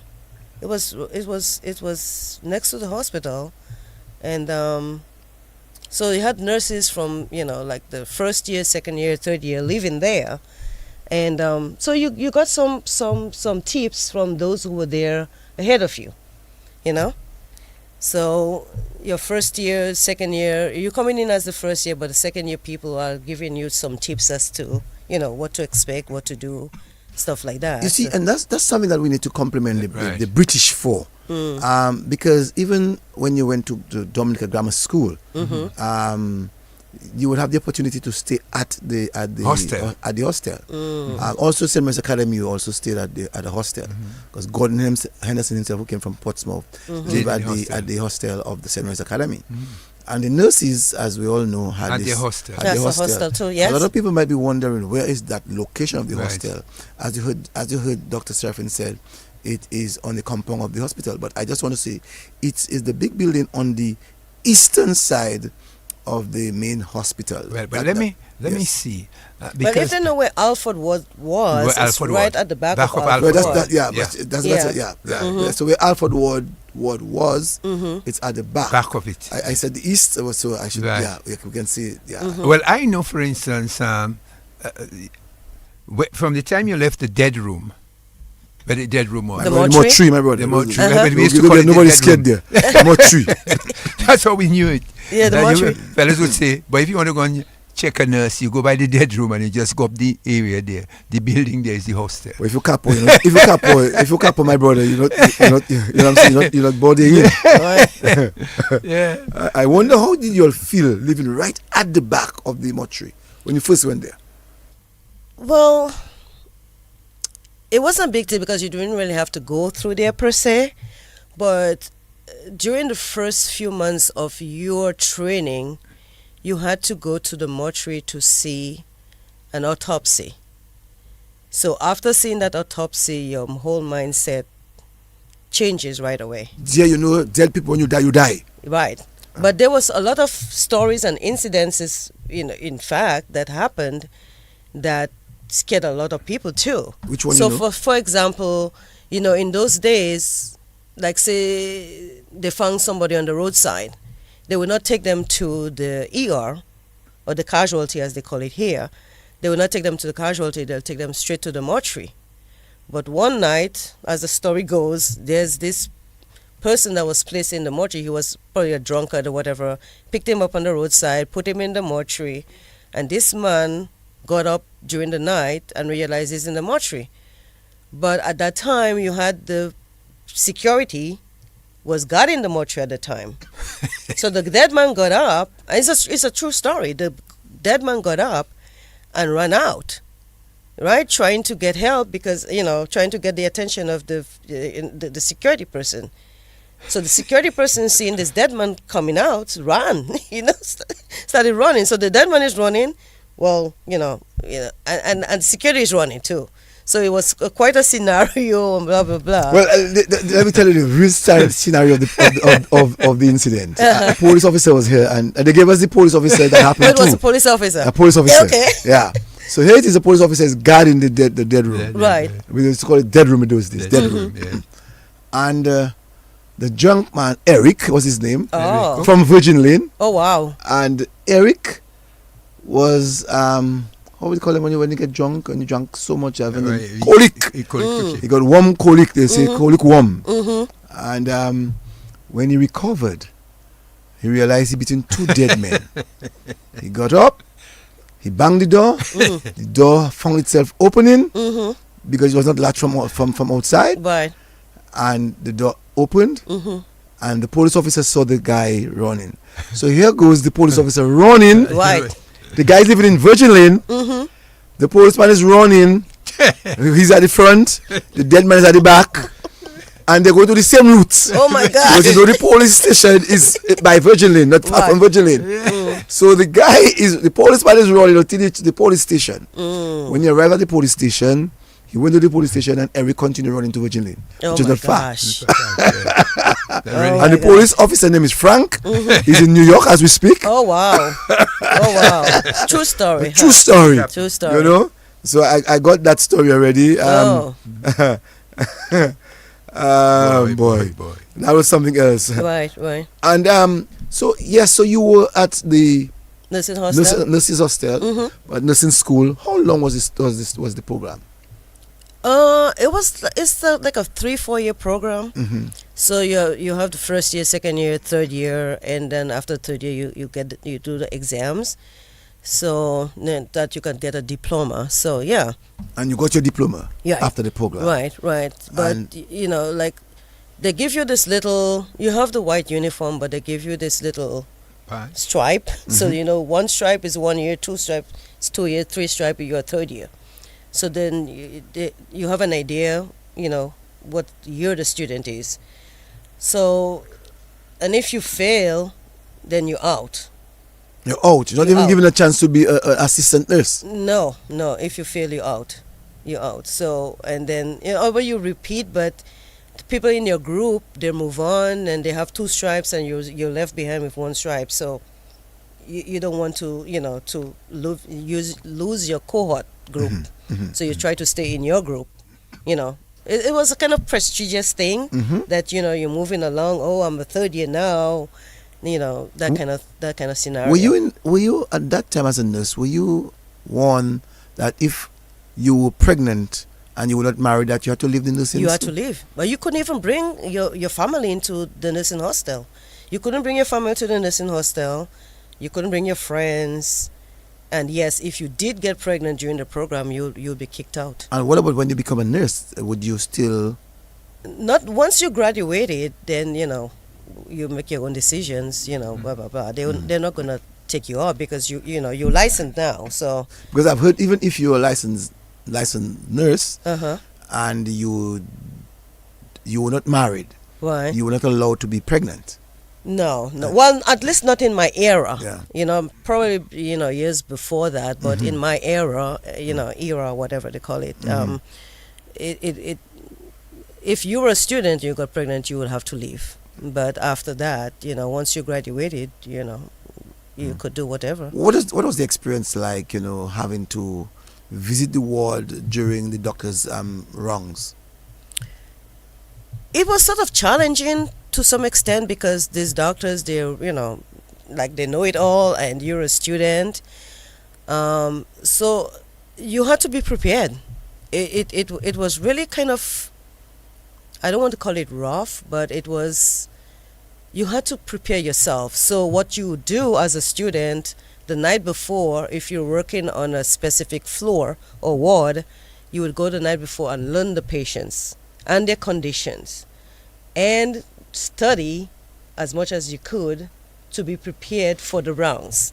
So in case they ask you a question, whatever question they ask, what is the doc saying, what is, whatever condition that they may ask you, then you'll have some kind of background and some knowledge to be able to present it. I wonder the present crop of nurses do like what you just said. I don't think so. But I do appreciate that kind of training because that has carried me on up to today. Whatever I learned in Dominica, all those years gone by, I still remember it. That was the basis of what I learned, and to tell you the truth, it has carried me through all those years. The training, despite the rigorous training it was worth every hour, every time, every moment. It was worth it. And as a student nurse, what kind of preparation, being on the ward, that the senior nurses would have given to students like you?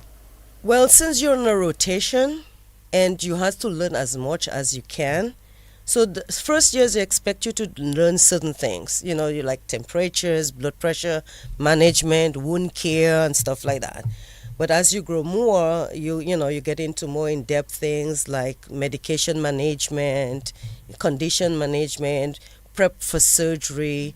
Then you might be rotated to the OR or rotated to pediatrics. So your focus is shifting as you go through your rotations. You know what I'm saying? So you build from one area to the next. So if you're in pediatrics, you're learning as much pediatric stuff as you can learn. And like the matron or the charge nurse who is in charge of the ward knows that this is your rotation period, so they're preparing you and they're helping you to focus on that area in particular. You know what I'm saying? So say you're in the OR and you're going to build skills for working in the operating room. So you have to learn the sutures, you're going to learn the instruments and stuff like that. Sterilization, how to pass the instruments to the doctor, to count every instrument that you use. You're saying to me that there's a way to pass the instrument at the OR? Oh, yes. You got to pass it in a certain way. And you have to know which instrument is coming next. Because as they go through layers of skin and, to open the abdomen or whatever, you have to know which instruments you're going to use. If you're doing orthopedic surgery, it's different from an abdominal surgery. And these are different instruments. So you have to learn all the instruments and which ones are coming following the next one. Because when you go through the first layers, you have a bigger scalpel. And when you come to the inner, you have to use a different type of scalpel. You know what I'm saying? So you have to learn the process and, the threads and the suture materials and stuff. Because there are certain suture materials you can use outside and certain you have to use inside. And so you have to understand which ones are going inside and which ones are absorbables, non-absorbables, and where they're going. So it's a whole process. At the OR, while in there as a nurse, would the doctor say to you the name of the equipment that he requires, or you would just have to know what is next? You'll have an idea what's coming next, and or the person who's training you is helping you along and preparing you. Okay, we're gonna use this one next and stuff. But in certain situations, the surgeon might say, "Pass me," or whatever instrument he wants, and then you're gonna have to get that one in particular, because he might have a different scenario. Say a blood vessel is leaking, and all of a sudden you need something different. So, like a suction or whatever, and then you'll have to present whatever he wants, At any time in the OR that you got scared of someone's life? Not really. Not really. Thank God, in my experience, I have never lost a patient, quite frankly. Not in that sense. I mean, there are certain situations where patients, we lose patients, but you lose patients as a team. You know what I'm saying? Like, we are all working as a team, and unfortunately, we have lost that patient. However, if the patient that are assigned to me, in particular, I can't even remember losing any patients of my own, quite frankly, which is anesthesia. Which is a blessing. How do you go about doing that then? Are you the one preparing for? Are you the one would be? Did you during that period of training? Did you have to do that at any chance? Well, I try to be very observant and stay on, stay focused, and look at my parameters, and based on parameters, if there's something that is concerning, I will draw the attention to either the supervisor, the physician, or whoever needs to be, to be involved, to take the patient to a higher level of care or something like that. So, your cousin Luby Peter said, "Great program, cause very proud of you." No, so that is the OR. What about emergency, ER? Yeah, ER has its own different experience. Mm-hmm. So in ER you see everything, and actually working in Dominica in the ER is one experience because you're new to the whole scenario. And again, it's a team approach. So if somebody comes and there's some concern, you're going to draw the attention to whoever is involved in the care, and you could approach it as a team. And this is what I like about ER, because most of my nursing experience has been in the ER, in New York and some of Atlanta as well. It's fast-paced, and it's a lot of adrenaline. And but the thing about ER, once you're done, you go home, you forget it. Everywhere you go, have you heard people criticizing the ER department for having to have patients long hours awaiting the doctor? It's everywhere. It's everywhere. It's not just Dominica. It's everywhere. It's in Atlanta. It's in New York. But it's because they don't understand the process. Because they're thinking, I go to the ER, you got to see me right away. But it doesn't work like that. It really doesn't work like that. ER is a life and death situation. So somebody might come in now and say, I have chest pain. And someone might say, I have shortness of breath. And someone might say, I have abdominal pain. But then you have to evaluate this 1 minute triage to decide who comes first. So if you have an abdominal pain that is sweating, passing out, and somebody says they can't breathe, breathing comes first, right? So you have ABCs to go by. So you have parameters to go by, your ABCs. Airway, breathing, circulation. So airway always comes first. So the person who tells you they can't breathe, I like that. ABC. Right. Airwaves, breathing, circulation. Right. So the person who can breathe, but if they're breathing and they're talking to you in a complete sentence, so you have maybe a few seconds to hold on to that person, compared to somebody that says, I have stomach pain, and they're sweating and they're pale. It tells you there's something very serious. So at the end of the day, you're going to make a decision. Just repeat that again for so that our listeners can get that well. Right. So I was saying in the ER situation, you have the ABCs parameters. Airway, breathing, circulation. So you go by that. But once the patient presents to you, you have a quick few seconds, triage to see where the patient is at. So somebody might say, I can't breathe, but they're talking to you and they're calm and they're good color. And somebody says, I have stomach pain, and they're sweating. And, and they look like they're passing out. So even if they have stomach pain, it could be something internal. It could be an aortic aneurysm that's getting ready to rupture. So you have to decide, okay, which one I'm taking. So that's where the quick second decision is going. So somebody comes in and their toe is, they broke their toe or something. This could wait until tomorrow, compared to this person who is sweating and ready to pass out. So if you're saving lives, you got to save the lives. So that's why most times they ask you, how many days have you had that pain, or how many days have you observed that you are not breathing properly, so they can make that right. And they can analyze so that will patient. help you too. So there's a lot of things that come into play to make that decision. So yes, the number of days is a criteria as well, versus something that's acute versus something that's chronic. So if you have a toe pain for 5 days and somebody comes there and says, oh, I cut off my toe 2 hours ago, you know what I'm saying?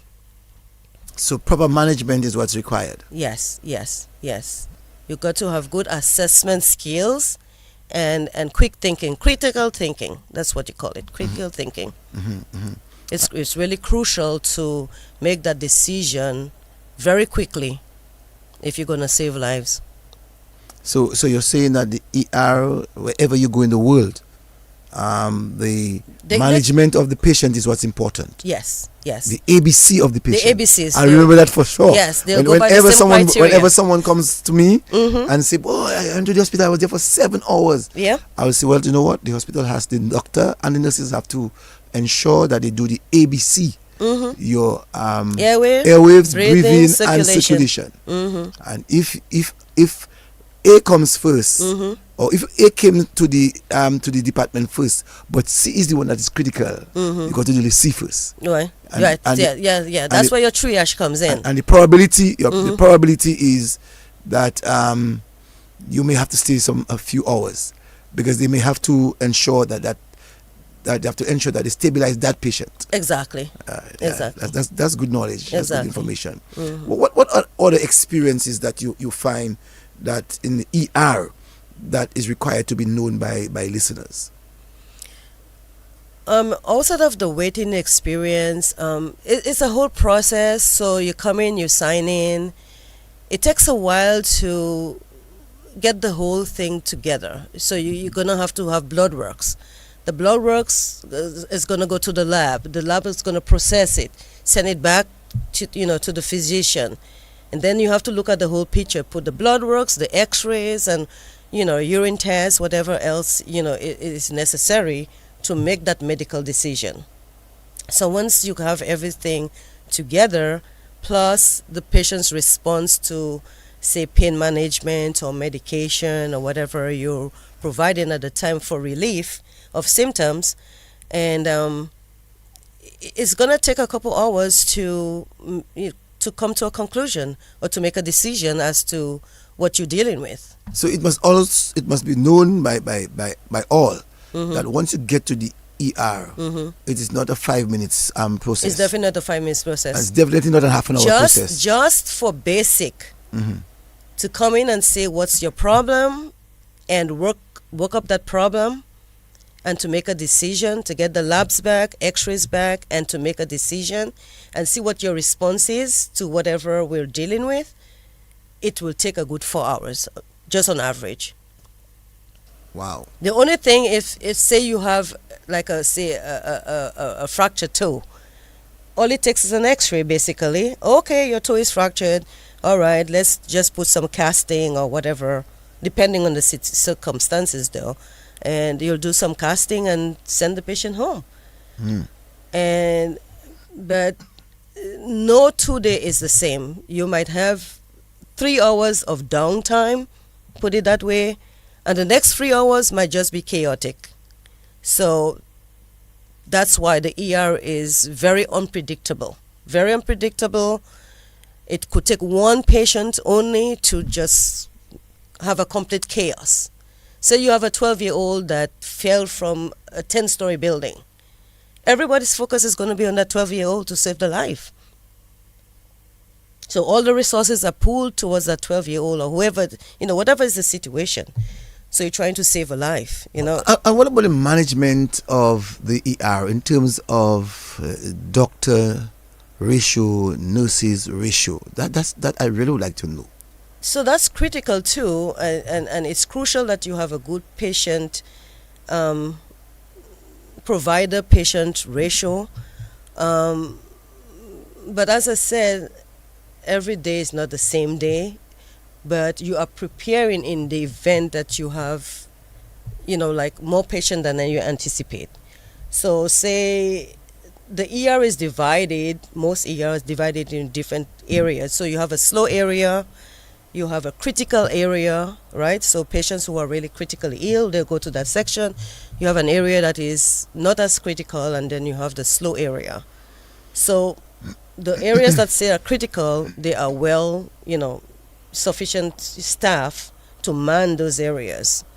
So the ones that are less critical, like a walk-in kind of situation, then you don't have as many people manning those areas, but you have sufficient staff that the workflow, because you can't keep somebody in an ER for so many hours when there are more people coming in. So you're gonna have a good throughput, So the waiting time and in today's time, everything is being monitored. The billboards will tell you how long your waiting time is in an ER. You see what I'm saying? So if they look at the billboard and say Mount Sinai waiting time is 30 minutes, Emory's waiting time is 50 minutes. Who are you going to go to? You see what I'm saying? So as you drive on the highway, you see the billboards telling you how long your waiting time is in an ER. So you're going to choose. Do I want to stay an hour waiting to see somebody, or do I want to stay 30 minutes? So, so even the social media and just, everything out there, you're going to make a decision where you want to go to. So the hospitals are aware of that. So they're going to do everything that they are capable of doing so that, they'll maintain their reputation and provide the services that, that people need. At what time of your life you decided that, I had enough of medicine in Dominica, or I should say nursing, not medicine, nursing in Dominica, and decided to go somewhere else? Well, quite frankly, I think God has really led me from phase 1 to phase 2 and moved me along in life. It's all God's doing. All God's doing. Everything has happened to me thus far in life, I think it's all divine, divine intervention and by God's grace. Because I did not think of going to America. I don't know anybody in America in those days, you know what I'm saying? But the opportunity came up that nurses were going to, were being sponsored to go to, to work in hospitals in America. And somebody says, hey, they're asking for nurses. Do you want to come? So actually, my cousin Jenny, if you remember. So yeah, yes, so I'm Jennifer. like, okay, we could look into it. And the fact that we were and Jennifer herself was a nurse. Yes. And the fact that we were going to be together, like a support system, I figured out. And at that time, most nurses, once they were trained, they were leaving. So, and the opportunity came, and she says, "Oh, why? We probably should look into it." So we did, and eventually we transitioned and left. And what was the culture shock now upon leaving? What was the culture shock for you? Yes. Going into something that's unknown and you have no idea, what you're getting into. Thank God for my nursing training. So by the time we got there, we were already well trained, prepared. Um, but getting into a big city like New York, it's really a different scenario altogether. But you're focused that you're going to America for a purpose, to better yourself and to help your family. So you have a focus and you don't want to be distracted. You're going to work, and wherever the work takes you or leads you to, that's your next step. So, you work, get an apartment, and move on from there. So your first priority is finding the job or doing the job that you're assigned to do, that you came to do. So, yeah. I want to get the culture shock part of it first. But before that, I would want to go into finding out, did you applied, or was there a process that you had to go through that transition in the United States? I just want to find out exactly before. So there was this agency that we went through, and the agency kind of prepped or get everything prepared and linked us to that hospital, so that by the time we did have to apply, of course, but by the time we got there, everything was already arranged, like housing, and so we had they prepared a place that we could live, and the hospital itself had like a cafeteria, so we could eat from the restaurant at the hospital itself. So all that was already arranged, so it wasn't very stressful per se, because we already had place to live, and so the agents did all of this for you, right? So the hospital is actually sponsoring, but we're going through the agency. So the hospital is asking the agents to get these nurses for them. When they get them, you send your certificates, you send what is required to exactly. the agent, right, so that they can determine whether or not you are a good right candidate. Right, exactly. And once they find that you're a very good candidate, they will accept you. Correct. So Correct. once you're accepted, you get to the United States, you are waited for in the airport. Right. You're transported to the apartment that you're going to be. Exactly. And then you are brought to the hospital. Right, exactly. So you go to the hospital because you already has a job, it's already prepared. So by the time you get there, you just go through. They have a training process, so you can get you could understand the process. How long? Right. So you got an orientation, more or less, and then you get oriented. For how long? I think it was like about a month, a month orientation, because you're gonna rotate through the different areas in the hospital, and before you decide which area you're gonna be at. What was your culture shock? The culture shock is that the vastness of the whole city, the cars, the trains, the bus system, the cold, the different seasons that you're not anticipating. Like, for example, when the first Thanksgiving that we experienced, we were not really prepared for snow. So here comes the snow the night before we went to work, and we're like, oh, okay, the snow is coming. So we're all excited to see snow. So by next morning, this thing is like 12 inches.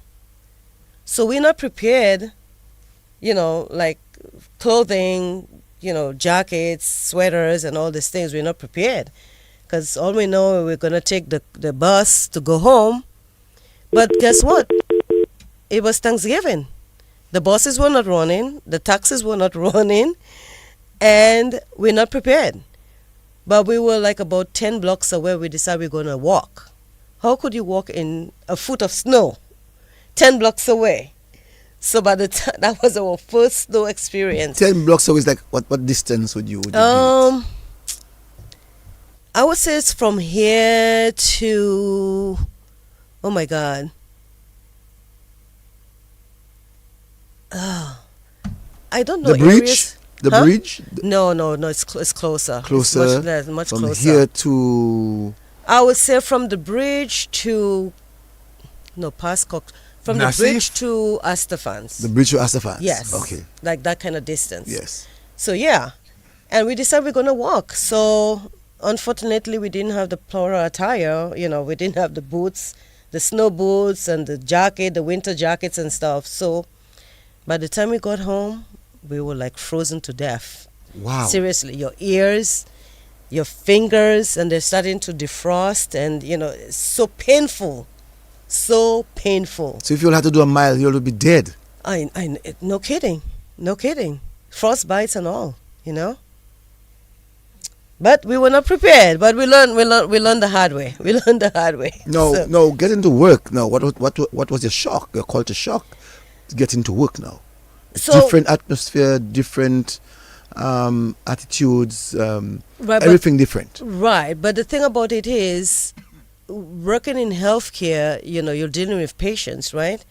So patients are patients. Whether the patients in Dominica or patients in America, they are patients. Everybody has their own attitudes. And you're trained to understand people psychologically and to deal with people in different scenarios, whether they're angry, whether they're in pain, whether they're, dealing with children.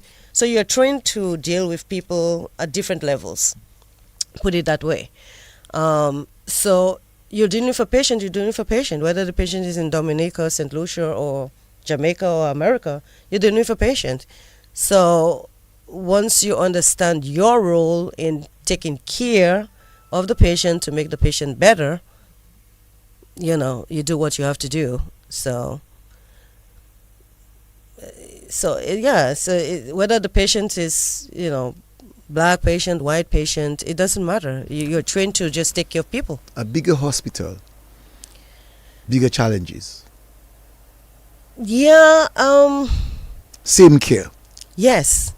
I mean, it's the same care, but you're at a level where you learn to cope and we learn to adjust and be flexible. So, it's, you just take one day at a time, really. You just take one day at a time. What was your first mission? What was your first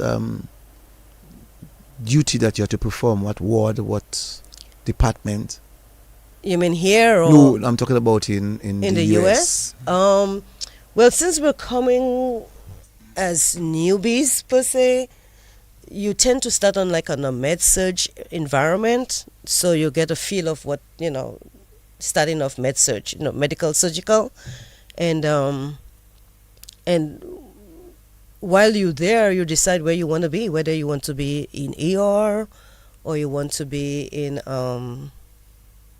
OR, whatever specialty, cardiology, whatever. You decide what's area that you like the best, or what area might be paying better, that kind of thing. So yeah. So coming from Dominica, at the time, Princess Margaret Hospital, what area you felt was better for you to work in?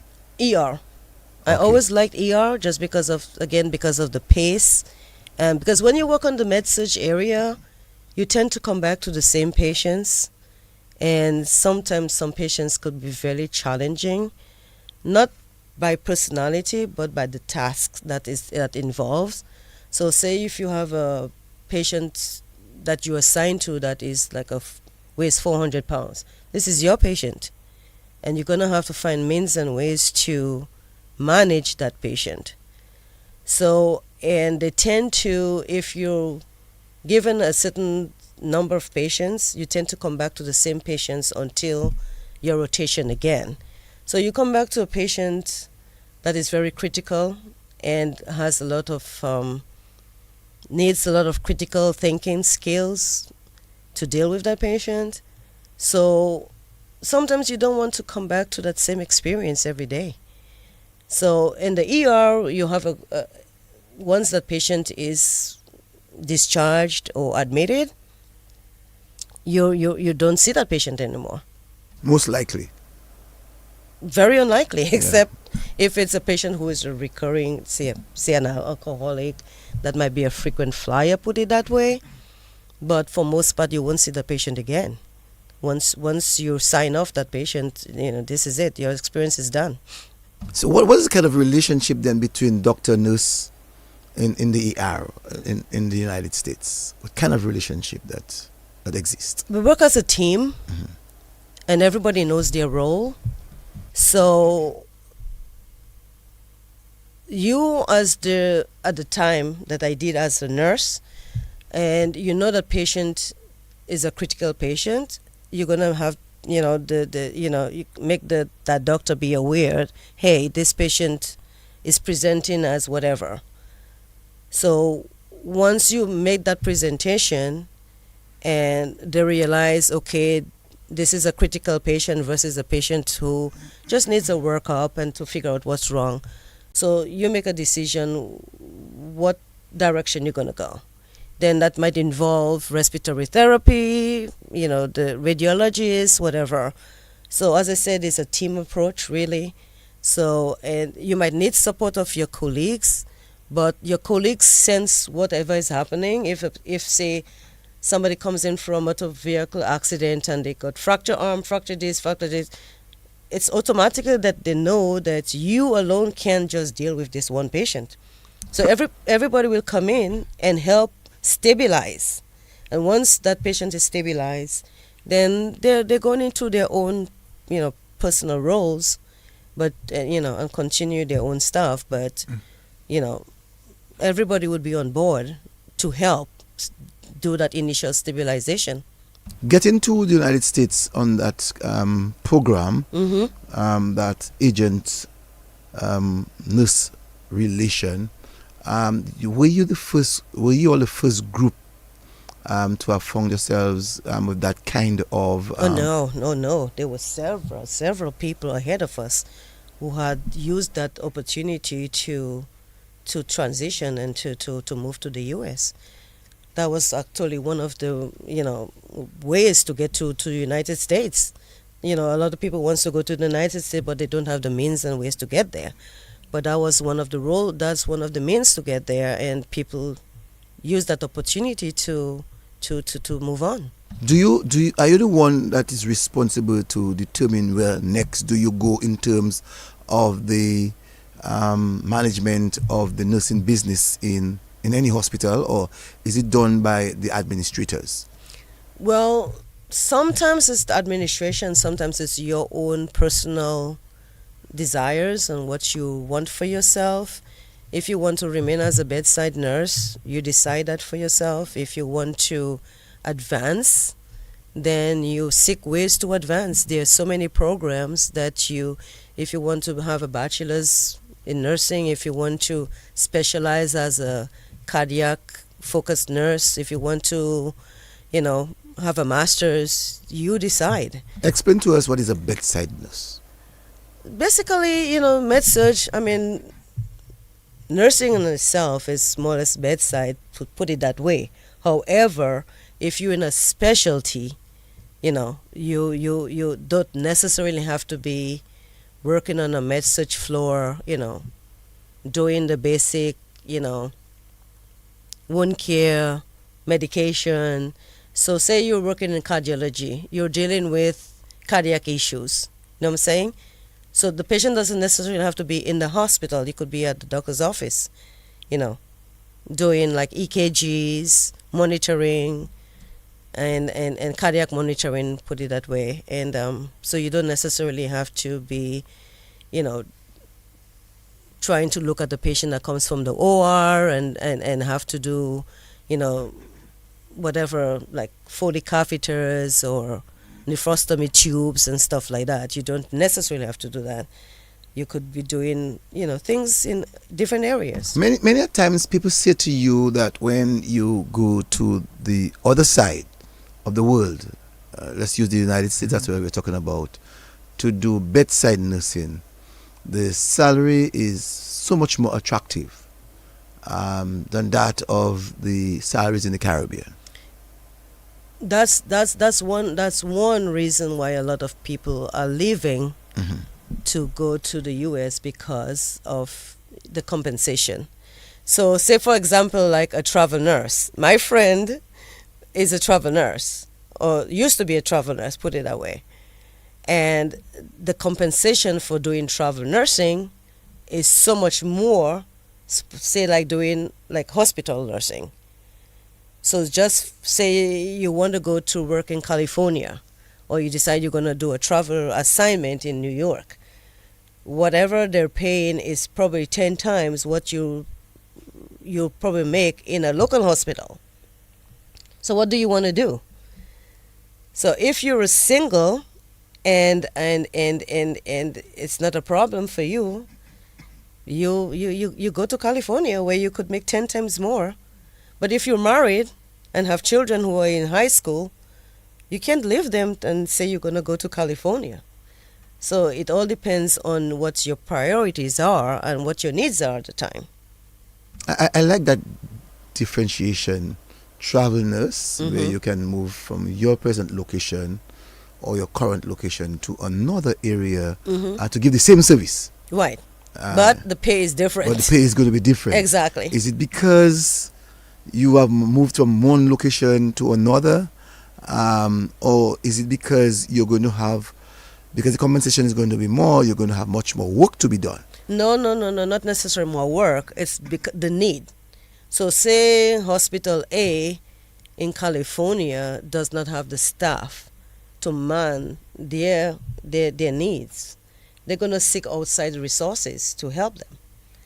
So to get nurses to move from point A to point B, you're going to have some kind of attraction. Because if I'm living in Atlanta and I'm being paid X amount and I go to California where housing is very expensive, to be paid the same amount, I'm not going to do a travel assignment. That's what I wanted to get. Right. That's what I wanted to get. Right. Because if you move from one area to the other and you're going to get 5, 6, 7, 8, 9, 10 times more, there must be a rationale for getting much more. And Exactly. it would be one, maybe housing, life is much more expensive Right. in that other territory. And by virtue of this, your compensation should be more. Right. But if you have to put it in the economics way, would you say that moving because you're getting 10 times the salary in California, do you think that it is 3 times much more profitable to work in that area? If you understand what I'm saying. To move to that other area. Yes. Yeah, because the compensation in itself is worth it. It's worth the move. I know, but I'm saying that if you are in Georgia, and in Georgia, housing is, let's say, X 1,500. Right. But in California, it is 4,500, which is $3,000 more. Right. Okay. If you were to buy a gallon of milk in California, Right. it is $10 versus if you are to buy it in Georgia, it is $2. Right. All right. So you find that the standard of living in California is so much higher. Let's say 60%, 70% more, and you're getting, as I said, $1,500. Or let's say you're getting as a nurse $5,000 in Right. Georgia. You will receive $20,000 in California. Right. But when you look at the expenses. expense, Right. do you see it very profitable? It is still profitable because the agencies that are hiring you to move, they're already covering your housing, covering transportation, great. covering your food. All right. So that is already taken care of. Great. In addition to even, your work compensation. So That's good to understand. yes. Yeah. Well, I was saying that the whole thing about it would be the cost-benefit analysis. That is, the person would have to evaluate the cost of, as you said, the housing, food, and so on in terms of moving from one point to the next. But what drives it is really the money. What you're going to get for moving from, let's say, a traveling nurse or whatever you want to call it, is really driven by money. So the person wants to figure out, I'll make that amount of money, my time, let's say I'm 50 years or 40 years, they'll say, well, in 50 years, by the time I'm 50 years, I would have made that amount of money. So that is what's going into the thought process of persons moving from point A to point B in terms of, well, sometimes it may be because of better conditions, but most of all, what I see driving the process there, and she could probably react to that, would be the money. Right, the compensation, the amount of money they're gonna make. Doesn't mean that the work might be easier. Sometimes the work is even much harder. However, at the end of the day, the money that you're gonna be making is so much more that sometimes you bypass the thought of, the amount of work that needs to be done. So much more work to be done at any given time that you felt, boy, I should go back home. Not really, because over the years, as time moves on, you got caught up in a system that is very difficult to turn back. I mean, even now I'm like, I want to go home. However, the circumstances, you can't just pick up and go back. You know what I'm saying? Once you get there, you get into a system, and it's very hard to break the system. It's very hard to break because you have kids. The kids gonna go to school, and you're gonna say, okay, do I want my kids to go to school in the Caribbean? Do I want my kids to stay here and reap the benefits and the opportunities that are here? You see what I'm saying? So what do? You want to go back, but do you want to go back and bring your kids that might not have the opportunities like they have here? But so all this, plays in it. Well, let me just say what I'm noticing from my observation, in that very often that the parents, a nurse or doctor or teacher or some professor, gets to the United States. They have children. They would like to probably come back. They build a house in Dominica or somewhere in the Caribbean, but the kids don't want to come back home. They have already built a house, And the kids say, well, no, I'm not going to come back to the Caribbean. And very often there's a struggle between staying home after you reach a certain age and to think about your children that you have not been born in Dominica, living in the United States or in England, wherever they are. I find sometimes there's a great challenge for parents in professions when their children are probably professors or probably doctors in the United States or England. Have you found that? Yeah. It's a challenge. It's a challenge once the kids are over there into their own system, and it's a different culture altogether, and they don't want to leave that culture to adopt something else. Especially they hear, they listen to you speaking about growing up, and they're like, do I want to go back to that? This is how you grew up, Mom? I don't want to be washing my clothes in my hand. That kind of attitude. Oh, so, I don't want to have a cube every day to go to and to give the fowls and to give. Right. Want to? Yeah. Oh, they say, I have my own chicken. I have my own eggs. Mm-hmm. But after a while, after they get to a certain age and they see the benefits really, and they understand, like having their own food supply. Sometimes they think second, they have second thoughts. I'm like, okay, we have all this in the Caribbean, maybe we should consider. So, but it's a delicate situation that, And how long you stayed as a nurse in the United States? Oh, for quite a while. I worked in New York for several years, at least about 15 years. And then I moved to Atlanta and then worked another 10 years. 25? Yeah, before I fully got my doctoral stuff. I always wanted to be a doctor, even when I was in Dominica. That's what I was going to come to. Yes. That's what I was going to come to. I was going to ask you, the next question was, at what point of your life you decided that I no longer would like to be a nurse?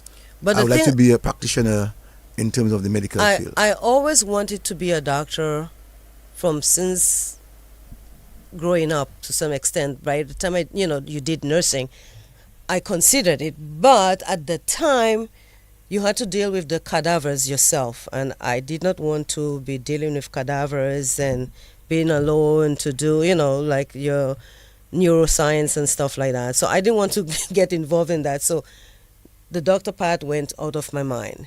And then I got to New York and the opportunities were there. I did a nurse practitioner program, And then there were programs that would bridge you from nurse practitioner to medical. And a lot of my friends were going into that program, but some programs you had to go to like Grenada, some programs would take you to Ross University when they were here at the time. And I was like, I considered it, but at that time then I had kids and I was like, oh my gosh, I can't leave the kids and do a program like that. So that went back to the back burner again, and I forgot it for a while. But once the kids started going to high school, and I figured out, okay, they're very much more independent, they could help themselves. So at that time I figured out I could focus more again on studying and going back to school. And that's when I decided to do the program. And I'm very happy that I was able to achieve my goals. And you can tell us exactly what you have your doctorate? It's actually in critical care, adult gerontology, critical care, and so it's basically managing critical care patients. But with that certification, I could actually work in any environment. Like I could work in the ER, be an ER provider, work on the medical surgical floors. So my current role is actually like a hospitalist, doing admitting patients and just taking care of the general needs. Like if they need an MRI, CAT scans, whatever. Whatever conditions that they have, that you just manage the conditions, basically.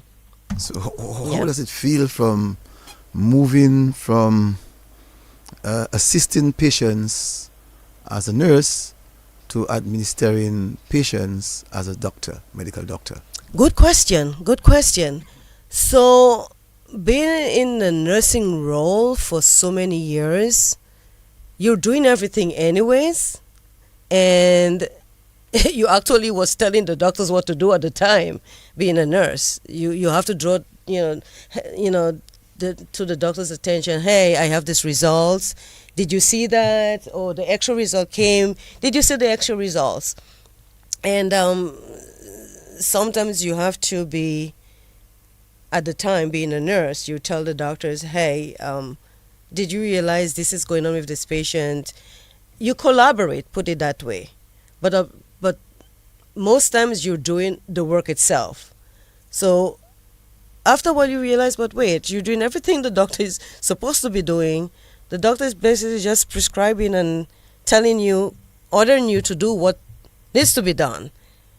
So why not do it yourself? So now, since you have this background already, knowing what to do, it just enhances your skills. And that's why they say nurses become better doctors, because you're already doing everything already. Yep. Yeah. Let me ask you a question. Yes. You said about the cadavers, meaning dead bodies. Mm-hmm. Right.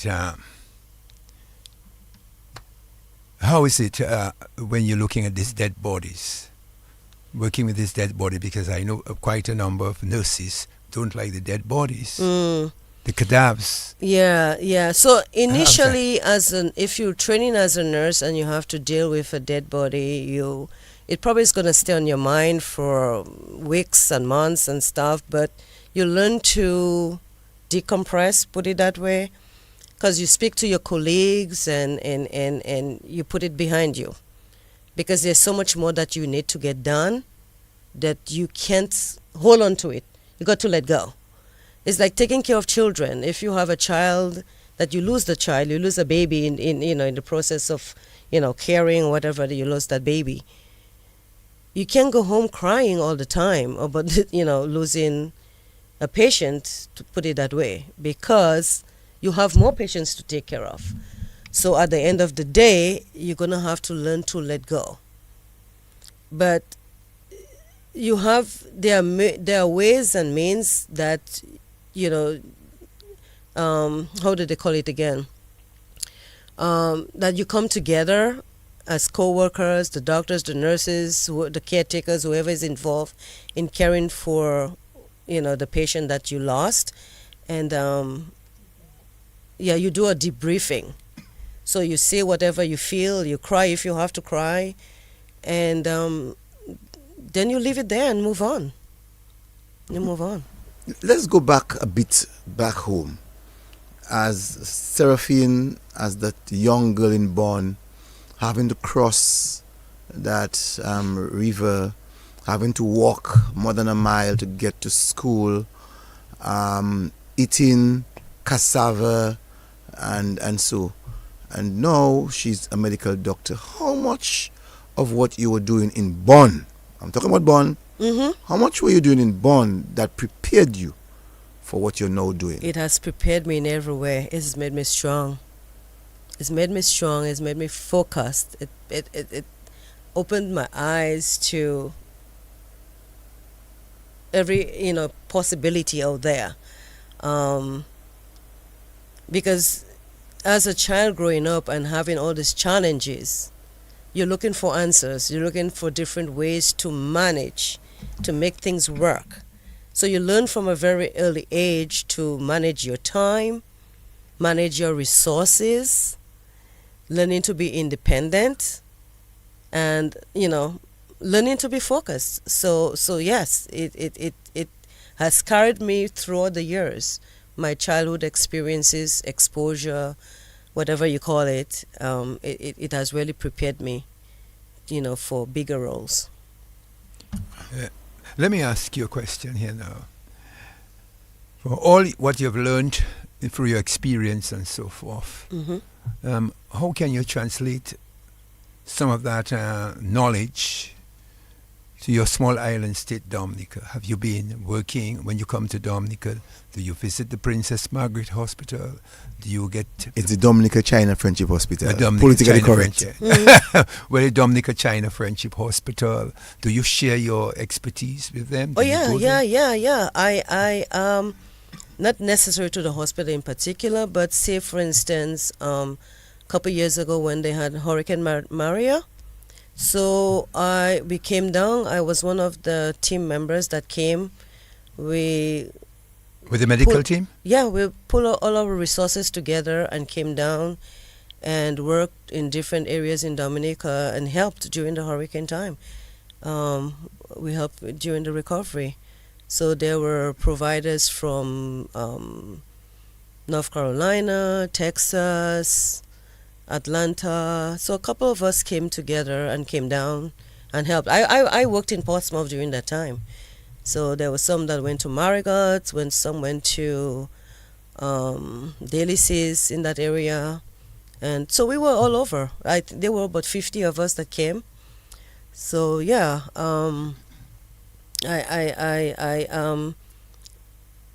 my school, like St. John's School, I tend to help on a regular basis. Like I provide trophies for the students that, try to provide some incentive for them. You get a trophy for reading, for first place, whatever it is. That encourages the children to do better. So I try to stay connected and help in whatever way I can. The church, I have some relatives that are very much involved in church ministry, and sometimes they need certain stuff for the church, and I help if I can. Yeah. So after saying all of this, I'm going to ask you the simple question. Have you ever dreamt to come back home to give service to Dominica? Of course. That's what I said, whenever there's a need, I come. But if I have to come on a long-term basis to provide some help and care, I will. Well, I know, for instance, with modern technology right now, where you can stay in one part of the world and lecture. Exactly. To another part of the world. Yeah. Telemedicine. Telemedicine. Are you planning at some stage to work along with telemedicine with your local counterparts here in Dominica? I haven't considered, but if the opportunity arises and there's the need for it, of course I could join that force. Yeah. Yeah. I'm sure that listening to this conversation here this evening, if anyone from the Ministry of Health is listening, they may just call me and say, Cecil, I know that's your cousin. How would you able to get her to do telemedicine first? And Right. I'm sure that if that does come, I will be at your doorstep. Right, because with the telemedicine, you Yes. have a lot of experience with nurses, seeing that you spend almost 25 and more years in the field. And as a medical doctor, I know there are different lectures in different aspects of medicine, there are different branches that your expertise could be utilized in terms of the telemedicine. You don't have to be there. And sometimes you can come and visit in terms which we call a kind of UIDITE program in medicine. Cecil, I think that there is a need for that discussion to take place. Because obviously... I think we have quite a lot of resource out there, and we can always get these resource and to see how best we can communicate with them, because the world now is a global village. Is a global, it's even better than a global village now. Mm-hmm. Because if a global village, you in Lozo, but I can't see the person in Vegas. But right now you can see everything. Right now you can see them, so it's better than a global village. Right. It's more advanced than a global village, if I should say. You know. So Brain, you mentioned something, but I have to make a slight correction to what you said about me being the medical doctor. So there's different doctoral levels. You have the dentist is a doctor, the psychologist is a doctor, the psychiatrist is a doctor. My doctoral level is actually, as I said, in acute care gerontology focus. Yes. With DNP, which is called Doctor Nursing Practice. So my provider experience is in hospitalist, which is, as I said, the acute care, but more under advanced nursing practice. Good. If you understand it. I'm following you. Yes. Right. So there's the difference between medical doctor and... You're not prescribing any medication? I do. Oh, you do? I do prescribe. I'm very independent. I work on my own. I do everything which is the medical doctors does, but it's in a different category, if you put it that way. It's doctoral. I'm a doctor in all ways, but it's a different category. Okay. You see what I'm saying? Well, yes. Well, right. I know, for instance, you have cardiologists who deal specifically with the heart. I know there's dentists, as you mentioned, and there are nurses who move forward to get not only the Bachelor of Science degree, but the MSc or whatever, but their doctorate in the field of nursing. Right. Yes. So in that particular area, that's what I'm referring to. Right. Okay. No, Doc, I think it's important to take the other cap, and that is family. You're married. To an African. Was married. Was married. Yes. To an African. Yes. Right, because your last name says... Ekweme. Tell us... Is it from Liberia? Was he from Liberia? No, Nigeria. Nigeria. Right. Okay. So, my friend is Liberian. So tell us a little bit of what you know of Africa. Because I know you have traveled. Yes. I call it my ABC travels, actually, from Alaska to Zambia. So, and I've visited a couple African countries. Nigeria, of course, which is where my kid's father is from. And I have done Kenya, South Africa, and Zambia, Zimbabwe. So, so I've traveled a couple of the African countries. And every country has its own struggles and its own, areas of, positive advancement. Nigeria in particular, it's hard to tell because there's so much development and at the same time there's so much poverty. So for instance, there's a place in Nigeria you call Victoria Island, and that's where all the elite people live, and you'll never think that you're in Africa. It is so advanced, so developed. I mean, the homes that you see, it's like, the out of this world, like literary palaces. That's on Victoria Island. And then you go to other areas and you're like, oh my God, why is there so much poverty? You see what I'm saying? And you see this very nice building, 5 stories, and next to it there's this little shanty town. So the contrast, it's hard to see some people that have so much and some people just have nothing. But culture-wise, you can very much identify with the culture, because a lot of African culture is, carried over to the Caribbean. So all things like, like pounded yam, plantains and stuff like that, we're very much aware of those kind of diets and foods, but just the preparation might be a little different. So Kenya, very beautiful. I think everybody should visit Kenya at one point. If they can afford it, visit Kenya, because it's unbelievable beautiful. I mean, the way that people talk about Africa, like Africa has nothing. No, Africa is so beautiful, so beautiful. All these animals, vast lands of, elephants and wildebeest. I mean, just name them. They're all there roaming. And Kenya is well developed, very beautiful, well developed. The highways, street lights, everything. On the contrary, a lot of people make us think that Africa has nothing. No. Africa has a lot of resources. And I was fortunate enough to visit South Africa, and How was it? very beautiful too. Very, very, very beautiful. I visited Nelson Mandela's home, ex-president of South Africa. So we were fortunate to visit his home, and the prison that he was at, Robben Island, we were able to go there as well. It's a museum? Yes. And we were even able to speak to one of his co-prisoners. He was still alive. And so he gave the whole history about Robben Island and President Nelson Mandela, who was there at the time.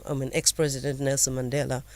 So, yeah, it was quite an experience. But what I didn't like about South Africa is that on one side, you see all the riches, and then the other side, you see all the poverty of the black people. So it's just so sad that these people who took over South Africa has all the resources, all the mansions, and the black brothers that are right next door, they pay no attention. No water, no light, no resources. Even with a black government? Yes, even with a black government. There's a lot of work to be done. They might be blending a little bit more. Like there was a town that we went to, was it Soweto? Not Soweto. Soweto is very bad. So to me personally. How is it? How did you see it? Very, very undeveloped. Very undeveloped. Like Johannesburg is very developed. Cape Town, very developed. I would compare Cape Town to New York City. But however, some parts in Cape Town, you see all the riches, and on the other side, a lot of poverty. Soweto had a lot of poverty as well. And again, it could be the areas that we went to, because we were visiting Nelson Mandela's hometown, and going through that area was, it was very sad. Very, very sad. Johannesburg is very well developed too, but there too you could see the struggles, because like right next to the government buildings, you have the people who are homeless. So I'm like, aren't the government people seeing the homeless people that are right next door? What's going on? Someone said to me, Soweto is a big ghetto. Yes. Yeah. Yeah. In Yeah. South Africa? Yeah. Rich South Africa? Yeah. South Africa, Soweto. Yeah. Yeah. A lot of poverty. So if you go to make the comparison between South Africa and Nigeria, which one would you have? South Africa is it's hard to separate it. However, there is more organized development in South Africa, I would say, than in Nigeria. Like say like Lagos. Lagos is it's a wild city. There's so much going on. Just so much going on, and it's like a disorganized development. See what I'm saying? Lagos. Lagos. It's developed, it's fast, it's moving, but it's like a disorganized moving. If I should put it that way. Did you ever hear anything whilst you were in Nigeria about Boko Haram? Did you ever hear? Boko Haram or Boko Haram? Or whatever. Boko Haram? Boko Haram. Yeah. Yeah. Not really, but I did experience, like, if you're moving from one region to the next, you have to go through all the security. And it's a whole bunch of soldiers and guns and pretty much a little bit of bribery to get through one section to the next, because otherwise they're going to be searching you all day long. And if you have a destination to get to at a certain point in time, you can't waste time waiting to go through security. So you have to pay your way through. You pay a bribe to cross. To cross, yes. Wow. Otherwise, they're searching and searching and searching and searching and just getting you scared with all these guns. So yeah. What enticed you to want to visit Africa?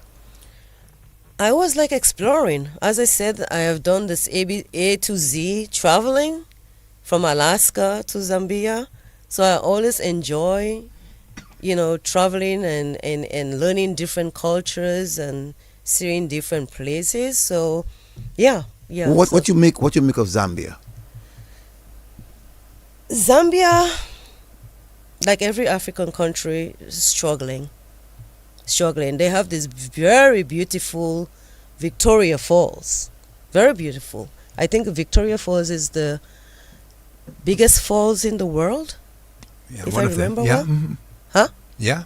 It's the biggest fall. One of the big. I think Niagara Falls has the most, like water, but Zambia is the longest fall in the world. I mean, Victoria Falls in Zambia is the longest fall in the world. So it's very beautiful there and a lot of tourism. But however, there was a village that we visited, and they still live in the little huts, like the old time little village houses. In Dominica? Mud huts and stuff. Oh. So despite the resources that they're getting from the tourism,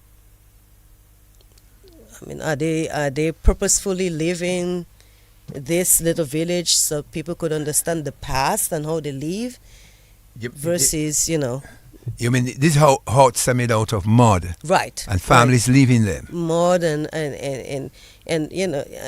straw. Mud and straw? Right. Straw roofs and mud huts. In Zimbabwe? In Zambia in particular.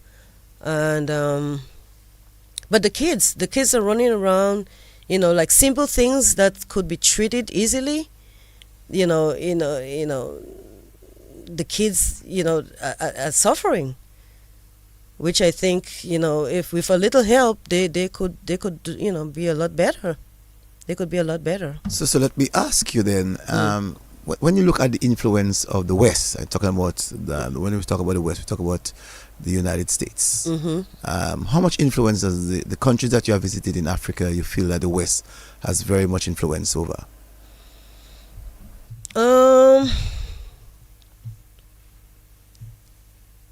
Quite a bit. Say for instance, like Kenya. There are a lot of American companies that are there. You know what I'm saying? There are a lot of American companies Um, how What type of companies? a lot of American companies. So it's like, okay, like say the food system. You have the Burger King, Kentucky, all the basic food system there. Um, However, um, Kenya doesn't have any street lights. The whole of Kenya. Traffic street lights or Traffic lights. No, or no traffic lights. right? No traffic lights. So yes, they're being developed. Yes, they're growing rapidly, and people are working very hard. But in these modern times, why don't they have streetlights? Do you think that brings con, confusion in traffic? Oh yeah, there's a lot of congestion. If there was traffic lights, that would lessen most of the congestion that they have, because you're gonna go to the roundabouts and everybody is going to different directions and delaying quite a bit because you're trying to figure out which direction this car is going and trying to avoid a collision. So at the end of the day, street lights or traffic lights would have solved a lot of those issues. Okay.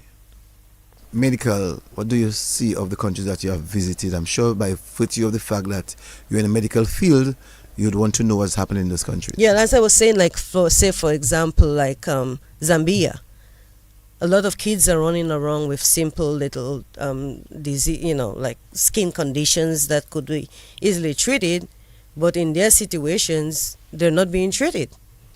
So at one point, we were even thinking that we're gonna, go back and do some medical assistance there and try to help them, blah blah blah. Like skin abscesses and stuff like that.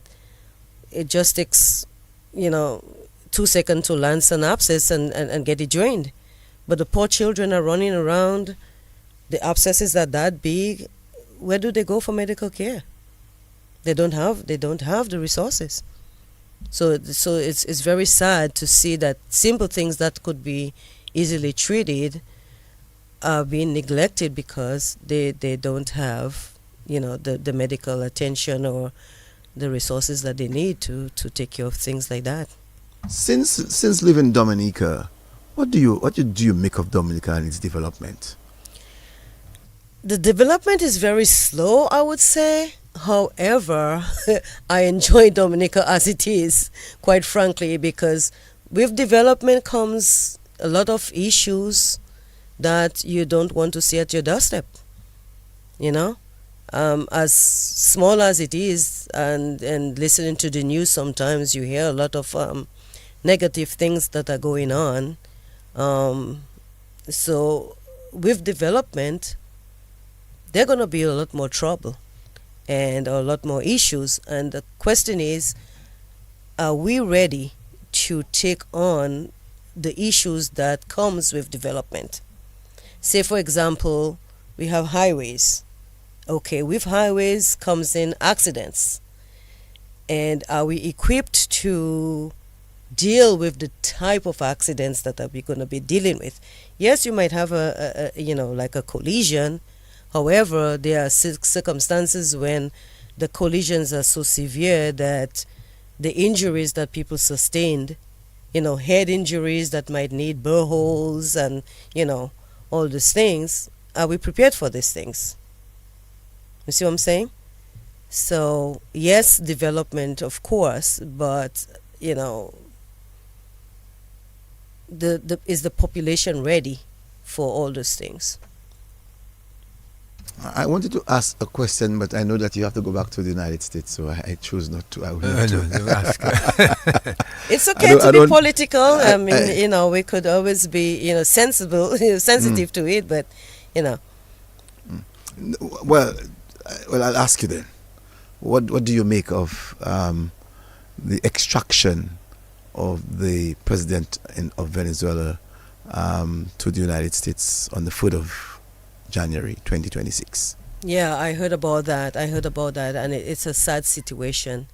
But of course, the political situation and the political climate is a very sensitive area, and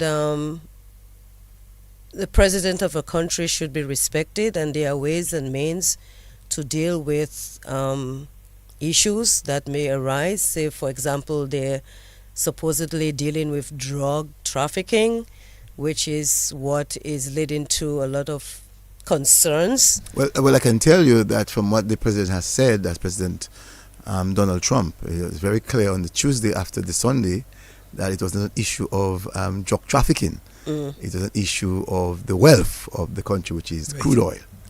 It's a possibility that might be part of the reason. However, do we have the rights to go in somebody's country and take their oil? What rights do we have? So at the end of the day, you have to understand the whole scenario, the politics, and what is involved. And there are ways of dealing with things. And again, it's a hard topic. Personally, I think but people have to be respected. Right. You have to respect the rights of people. One of the issues that I find, and we've been saying that a lot, especially in the United States, in terms of ICE. ICE, you've heard of that? Mm-hmm. Right. In fact, recently, just a few days ago, I saw there was a big issue with the death of a woman in terms of the demonstrations. How is that getting on in the United States, this ICE? Can you repeat it again? I didn't get the last part right, of what I'm you were saying Uh-huh. there is ICE. Okay. Right, and people who are in the United States, Mm-hmm. and the recent incident with a young woman getting killed by ICE. Okay. How is that playing out in the United States? What's happening? Well, with the ICE situation, we know we know what happens or what is causing ICE to be out there, and again, people's rights. So if you are in a country legally and you're being deported, what does that say? What does that say to the average population, or to the population or to the world, as a matter of fact? What does that say? So, to me, you being in the world, you have the right to be legally wherever you want to be, as long as you have the documents, the proper documentation as to where you're supposed to be. So, if somebody is in a country illegally and are causing issues, then that's a different story. But if you're seeking to be in a place through the right channels and right documentation, you have all the right to be there. You have all the right to be there. So if the authorities are using their clout to remove certain people or maybe certain cultures. Let's go to the telephone quickly. Yes, let's go. Yes. Good evening to you, caller. So yeah. Yes, Good evening to Mr. Bill and Mr. Joseph. Yes. Yeah, good evening, No, fireman. I heard something there, and I have to call because I'm a fireman. You hear me well. Now, the Prime Minister of Trinidad now, Reverend Truly, she is a lawyer and she's a senior counsel, as they say. To me, Reverend Truly, that's one of the worst Prime Minister. Me that thing has been for nobody here. Because Reverend Truly... Caller. I just want to manage the things that we see, and this is the national radio station, and even if you have your right to your opinion, I'm saying to you that there are some things as a country that we do not want to find ourselves associated with. So I won't agree with you having to discriminate someone for their views or the opinion the way they manage things. I hope you understand me. No, Mr. Joseph, maybe I could maybe not say that way because you know already, but Reverend Truly, my Lord, our life is in serious problem there right now with us. You know what I'm telling you? And it's because of somebody now, another thing again now. I hear the Prime Minister take them out and say, Dominican Antigua, backstock America, bad mouth them in the language.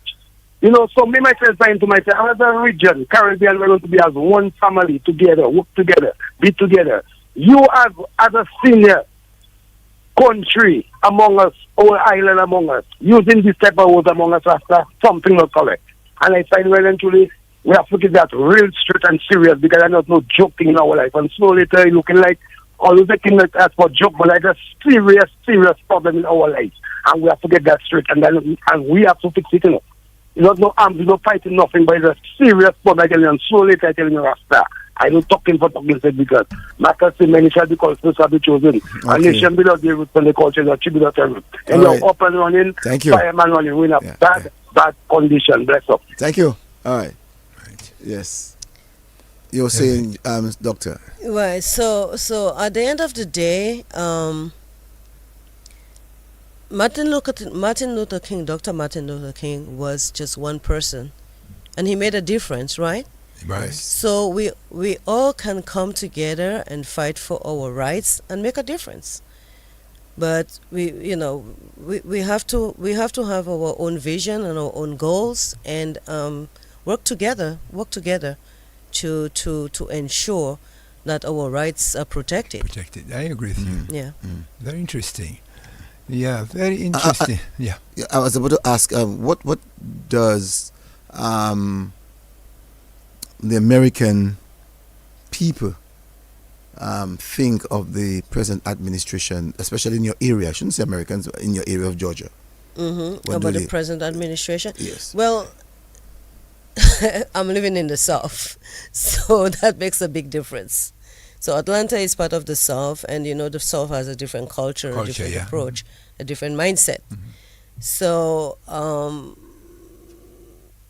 some things are like unspoken words, and you can get the feel that people are on different levels. So you have to be very mindful of your approach and who you're talking to and who you're dealing with. So being in the South is a very, very different situation than being in like say in a place like New York in the North. Sure. Good evening to you, caller. Good evening to everybody. I'm Doc's name. Something's wrong in Vegas to you. What's that? Because I'm from Vegas. No, what do you repeat your question? I would like to ask her what is Judy's cognate Her man auntie. to her. Her auntie. Okay, because your phone. Leave that. Your phone is having some problems. Everybody say that when I call them. I'm tired of reporting to Cable and Wireless. I worked for many, many years. Okay, Mr. Joseph and Mr. Brain. Good evening to you all. Thank you. Same here to you, man. Very interesting program. Thank you. Right. Thank you for that. Yeah. Bye-bye. Bye-bye. Right. Let me ask you. What I would like to add to though, but we Dominicans in Atlanta, we try to support each other, quite frankly. Whether it's through our cultural connection, say for like 3rd of November Independence celebration, we come together and we celebrate things like Independent Day, Creole Day, or if it's Carnival, we have our own little associations where we support each other, whether it's through the political climate or just doing things culturally. We're very active in keeping our Dominican vibes together and being supportive of each other culturally. One of the things that I you made mention of earlier, and that I really appreciated of you, is that you take your children down to your home, that means Dominica, and you also show them where you were raised. That's very good. At least they can see and appreciate the journey you've made in terms of who you are now. And what do they think of you? And what do they think of you? Yeah. They're very supportive and very respectful. Quite frankly, they are great kids, and they are already following my footsteps. My oldest daughter is actually doing a doctoral program right now. The other one is trying to be, not trying to be, but he's working to be a chiropractor. and so they're working very hard because they have seen how hard I have worked to actually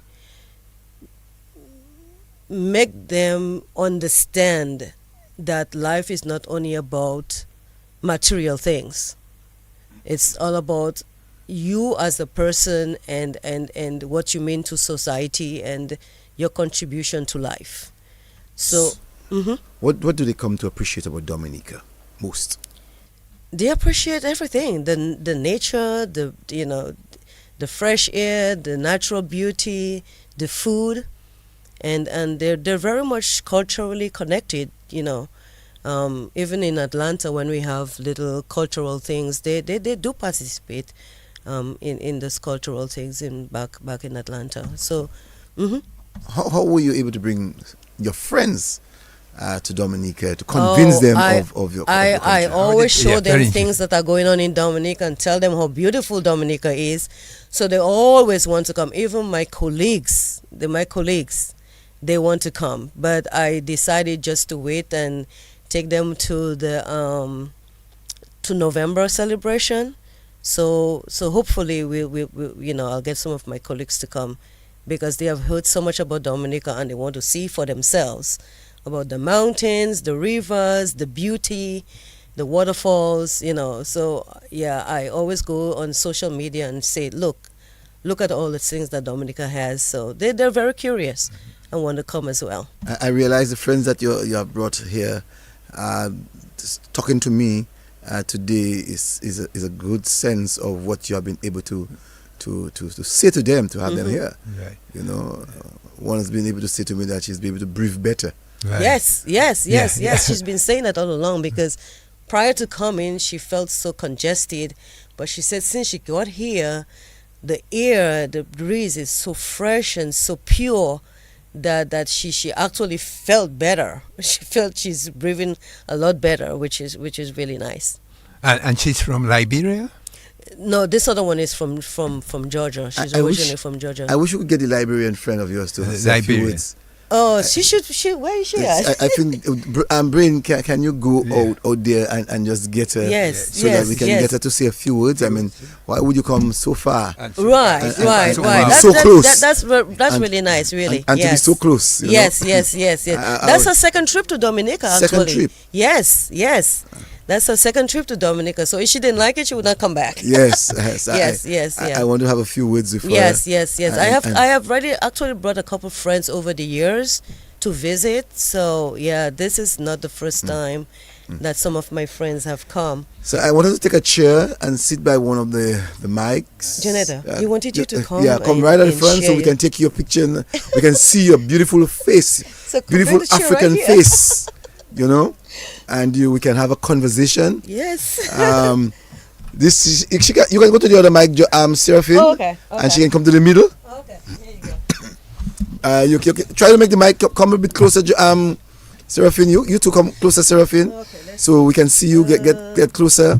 So which means your friend can she can go a little bit more to your left. Go a little bit more to your left. To my left. Yes. I think it's to my right. To your right. Yes, to your right. Go a little bit more to your right. Okay. Well, I'm not used to the studio kind of situation. So I'm trying to make it work. Yes. So you move. Yes, that's good. That's here you go. Right. So you can take your mic, put your mic closer to you. Right. And I'm going to put Seraphine's mic. Seraphine, yes. Yeah, that's good. All right. That should work, right? I wish I could come on the other side to strengthen. No, I think you need to turn. You see a knob on it. You see on your look on your left hand. You see a thing. No. Where your right hand is. You see, put your left hand just to the same area.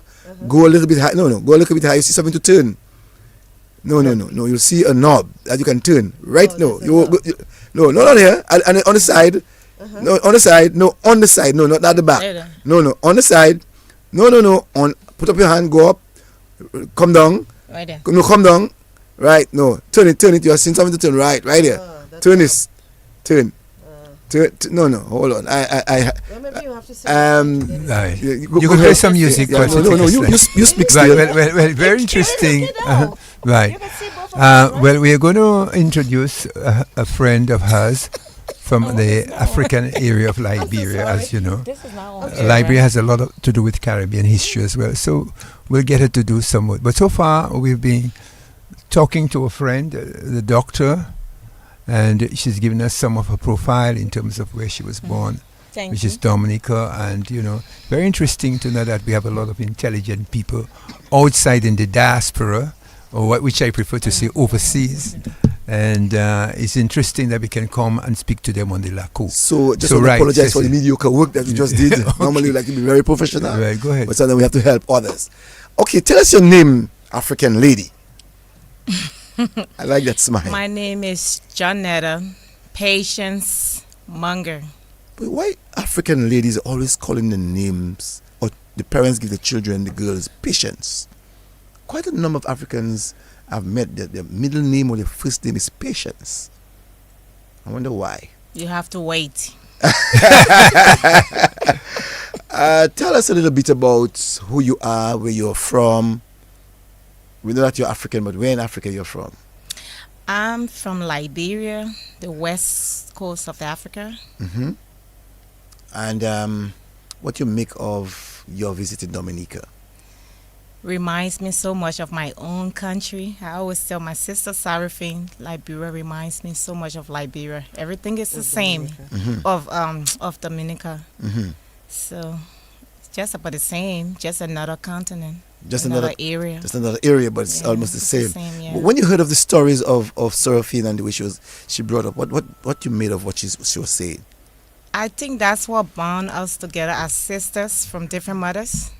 Because her story is almost like mine, life story. I went through a lot of hardship. You are looking at a lady who has been through a war of 10 years. Yeah, the 10 was. I've been hungry. I have been displaced. I have been a refugee. I've been on a sinking ship. Well, let's take that again. Let's take that again. So The war in Liberia was a big war. So there was a big war in Liberia. Mm-hmm. And you said that you were part and parcel of that war? Mm-hmm. I was there for 10 years. I paid my due. You pay your dues. Mm-hmm. Were you ever in bondage? No, not bondage per se. When the war started, I was a young teenager, still in high school. Mm-hmm. And just what she explained, I went through it too, but just another country. Mm-hmm. You have to go struggle for food, cross the river to go to school, and all those things. I've been through it. And I was just a young miss. Had to make ends meet, get out there and put your life on the line because the men couldn't go out there, so the women had to go out there. And if you were unfortunate, you would have gotten raped or so, So. How you got food? We, the women, had to go out there to go find the food. How? By hook or by crook. You had to go find the food. You had to find the food. You had to go find the food. So what the war was about? I heard, I was a young miss, but I heard it was, I think it was all power greed. There was a prisoner in the United States of America who got released by who, I don't know who released him, but he was the one that actually brought the war into Liberia. President Taylor, Charles Taylor? Charles Taylor, yes. Okay, so the current president we had at the time was President Samuel Doe. And I think Charles Taylor wanted to get President Doe out of power. So, Charles Taylor came in with all the guns and the ammunitions from America or wherever he came from. I don't know, but that's what brought the war in Liberia. We were fighting ourselves. For power? Yep. Yeah, yep. Very interesting. And as a girl, having to go to school, having to cross the rivers, as you said, how fearful you were growing up? How what? How fearful were you to? Very afraid. I'm very afraid of guns. Even now, I cannot date a person with a gun. It traumatizes me. It's scary times. I don't like to think about it. I've been through PTSD, but you see, we don't take that seriously. So I just overcame my PTSD, but I still cannot do guns. It took me years and years and years to listen to my first firework. So now, after 10, 15 years, if I did a firework for the first time to listen to it, because it's the same gunpowder that they use that I have smelled, I still have PTSD from that. So how close you came to death then during that period? Very close. Very, very close. I have jumped over a dead body to cross as a checkpoint. The dead body was the checkpoint. You have to jump over it to cross on the other side. I have done that. If you didn't, you have been killed. Yeah, I could have been killed. I was captured by the rebel, actually. You were captured? Yes, I think I was maybe 15 then. Because I had just started. My mother was in America. So I was left with my cousin to take care of me. And when the war came, we went on the other side of town. And I remember my cousin mother. She was the oldest in the group. She had so many children. But I remember that morning when we got out, the rebel from Charles to the side of the aisle came to our village where we were. And he asked for me as a ransom for food. I still remember that. I don't know if this aunt of mine is still alive. But I remember she told him to take me if he's going to provide the food. I remembered he took me to this house, very isolated place in a big fence. There was a lot of soldiers, all guys. And he wanted to rape me that night, I remember. But I got so sick. There was fever from, I don't know where it came from, but I was burning with fever. Even he himself was concerned about my health and well-being all night. I kept praying, God, please don't let this man touch me. Please don't let this man touch me. But I was burning with fever. And then I remember there was a call that came on the radio from the boss, whoever the boss was at the time, that he had to go capture another area. So he left us, we the women. It was a fence with a lot of young girls, including myself. I remember all the men in that fence went to war that night. And when they came back, they had to keep on moving. I remembered he said, you can go back to your parents. How do I get there? He didn't care. He said, you can go back to your parents. I remember getting out of that fence, so excited that he let me go. He didn't rape me. I would not lie. He didn't rape me that night. I remember I came back to the village. It was a hut village, like what Sarafina explained. If you know what a hut is, it's made with thatch at the top. That's the roof. When I came to the village, I told my aunt, I'm not sleeping one more night here. I was only 15 at the time, but I'm not spending one more night here for a rebel to capture me again. And I walked, the same walk she talking about. I had my bag on my head, and I walked at least 2 hours to get out of that village to come towards the city. That's how I was able to reunite with my biological sister, may her soul rest in peace, who accepted me in, and she took care of me to this until I got on my own. I have had my share. I can imagine sometimes you cry when you think of these things. Yeah.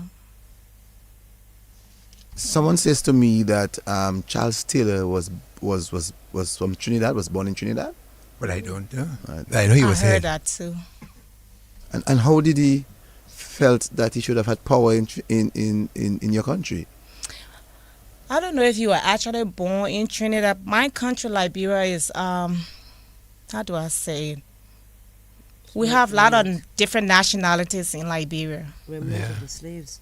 The free slaves. Charles Taylor, actually, I think his real background is member of the free slaves. Like we call them the Congo people, C-O-N-G-O, Congo people. Those were the slaves when America got rid of the slaves from the north. And it sent them to Africa. The African country that America sent those slaves from is Liberia. So you're saying to me the slaves that were sent from the north. From the north. By the Americans. By the Americans. Was sent to your country. Liberia. Yes. Mm-hmm. Yeah, somebody's calling. Let's see what that person has to say. Good evening to you, caller. Yeah. Hello. Good evening. Good evening. Yes, I would like to ask Idi Amin from Liberia. No. He's from Zimbabwe. Who's that? Idi Amin? Idi Amin, yeah. Uganda. Sorry, Uganda. Yes. Yeah, Idi Amin is from Uganda. He's Sorry, not from Big Liberia. Daddy. yeah, Big Daddy, Black Daddy. No. How did you determine after that you're going to find yourself in America? Well, as I said, during the time when the war came, my biological mother never experienced the war. She had left before the war came. So I'm the baby of the children.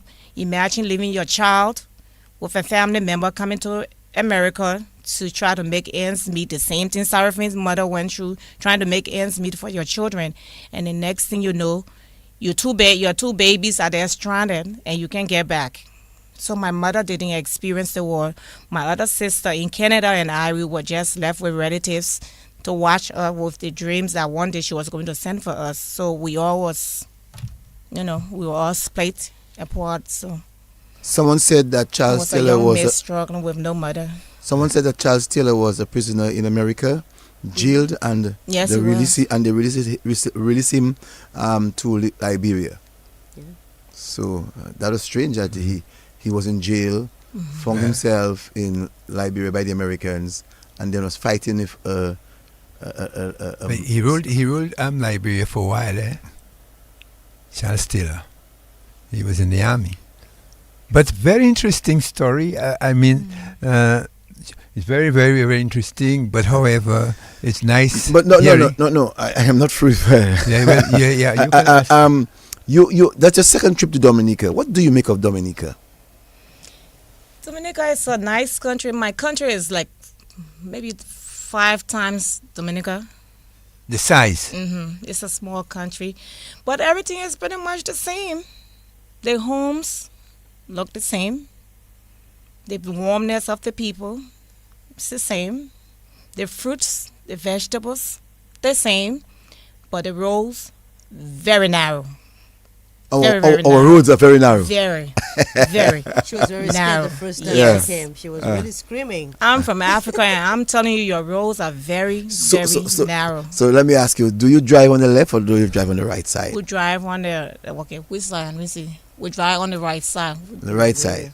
Yeah. So that's what maybe make you scared, because we drive on the left side. And normally you expect a vehicle to be on the opposite side, and you would see a vehicle coming to you, and you'd say, oh my God, I'm going to crash. Let me ask you, is your island as mountainous as ours? Or flat? No. It's not as... It's too many mountains. It's scary. The mountains are scary. And the precipice and then? It's scary, yeah. We have a lot of flat lands. Okay. Yeah. What's Liberia's biggest form of economy to the country? Agriculture? We have diamond, a lot of diamond and a lot of gold. Well, let's go back to Liberia. Get some Before the war, Liberia was the place. A lot of Ghanaians, a lot of Indians, a lot of Chinese, and what else we got? We got the Chinese, the Lebanese. Half of Lebanon is in Liberia. Wow. Quarter of India is in Liberia. Let's take a call quickly. Good evening. Good evening. Hello? Good evening. Yeah. Liberia is 43,000 square miles, okay? 43,000. 43,000 square miles, and it's bounded with Sierra Leone and Ivory Coast. Ivory Coast, yes. Yes, and I think Guinea as well. Guinea to the northeast. And I think Ivory Coast to the east and Sierra Leone to the northwest. All right. And the capital is Monrovia. Have you been to Monrovia, the capital? Monrovia, yes. Yes, Monrovia is the capital. Yeah. Okay. Thank you. All right, thank you. The Atlantic is onto the western part of Liberia, okay? Okay. Yeah, thank you. Thank you. Yeah. So, yes, so we are saying that in terms of our relationships, the two countries, Liberia and Dominica, what you would like to see develop between the two countries? I think that both governments should put the people first, put the country first, and putting the country first will be able to help the citizens, I would think. Okay. But you speak like a Caribbean woman. I find you speak like a Tomian, a Crucian. To the next time you hear a little Trinidad sometimes, and sometimes you hear like a Guyanese in you. Or Guyanese, Grenadian in you. Right. One of the things very good mixture. One of the things she said, and I just remember they had a movie on it. Liberia. One of the reasons why most of these wars were taking place, it was because of the diamonds. I think they call it Blue Diamond. I saw a movie like that where there was, I think that's a movie called Blue Diamond, where they were looking for they came to that Liberia to get the resources, and there was a lot of fighting over that resource. Let's take that last caller. Good evening to you, caller. Yeah, which ethnic group? I want to ask her which ethnic group she comes from in Liberia. All right, thank you. Beautiful question. Yeah, I like that question. Don't even ask me to speak any dialect to you because I can. What you hear is just what you get. That's about it. So my biological father is from the Bassa tribe. We come from Buchanan. My father is from Buchanan. That's what I heard. I'm just like Sarah Finn. We don't, we didn't grow up with fathers. And my mother, actually my grandmother was from here. From where? Not from Dominica, but from America. Oh. And her part of the family is the Congo people. So you're saying, hold on, your grandmother is from America? My grandmother, my mother's mother is from America, very light skinned like Seraphine. Mm-hmm. My mother was very light skinned. And so that group of people, they call them the Congo, Congo. Like Chancellor group of people. Yeah, so I'm half Bassa and I'm half Congo.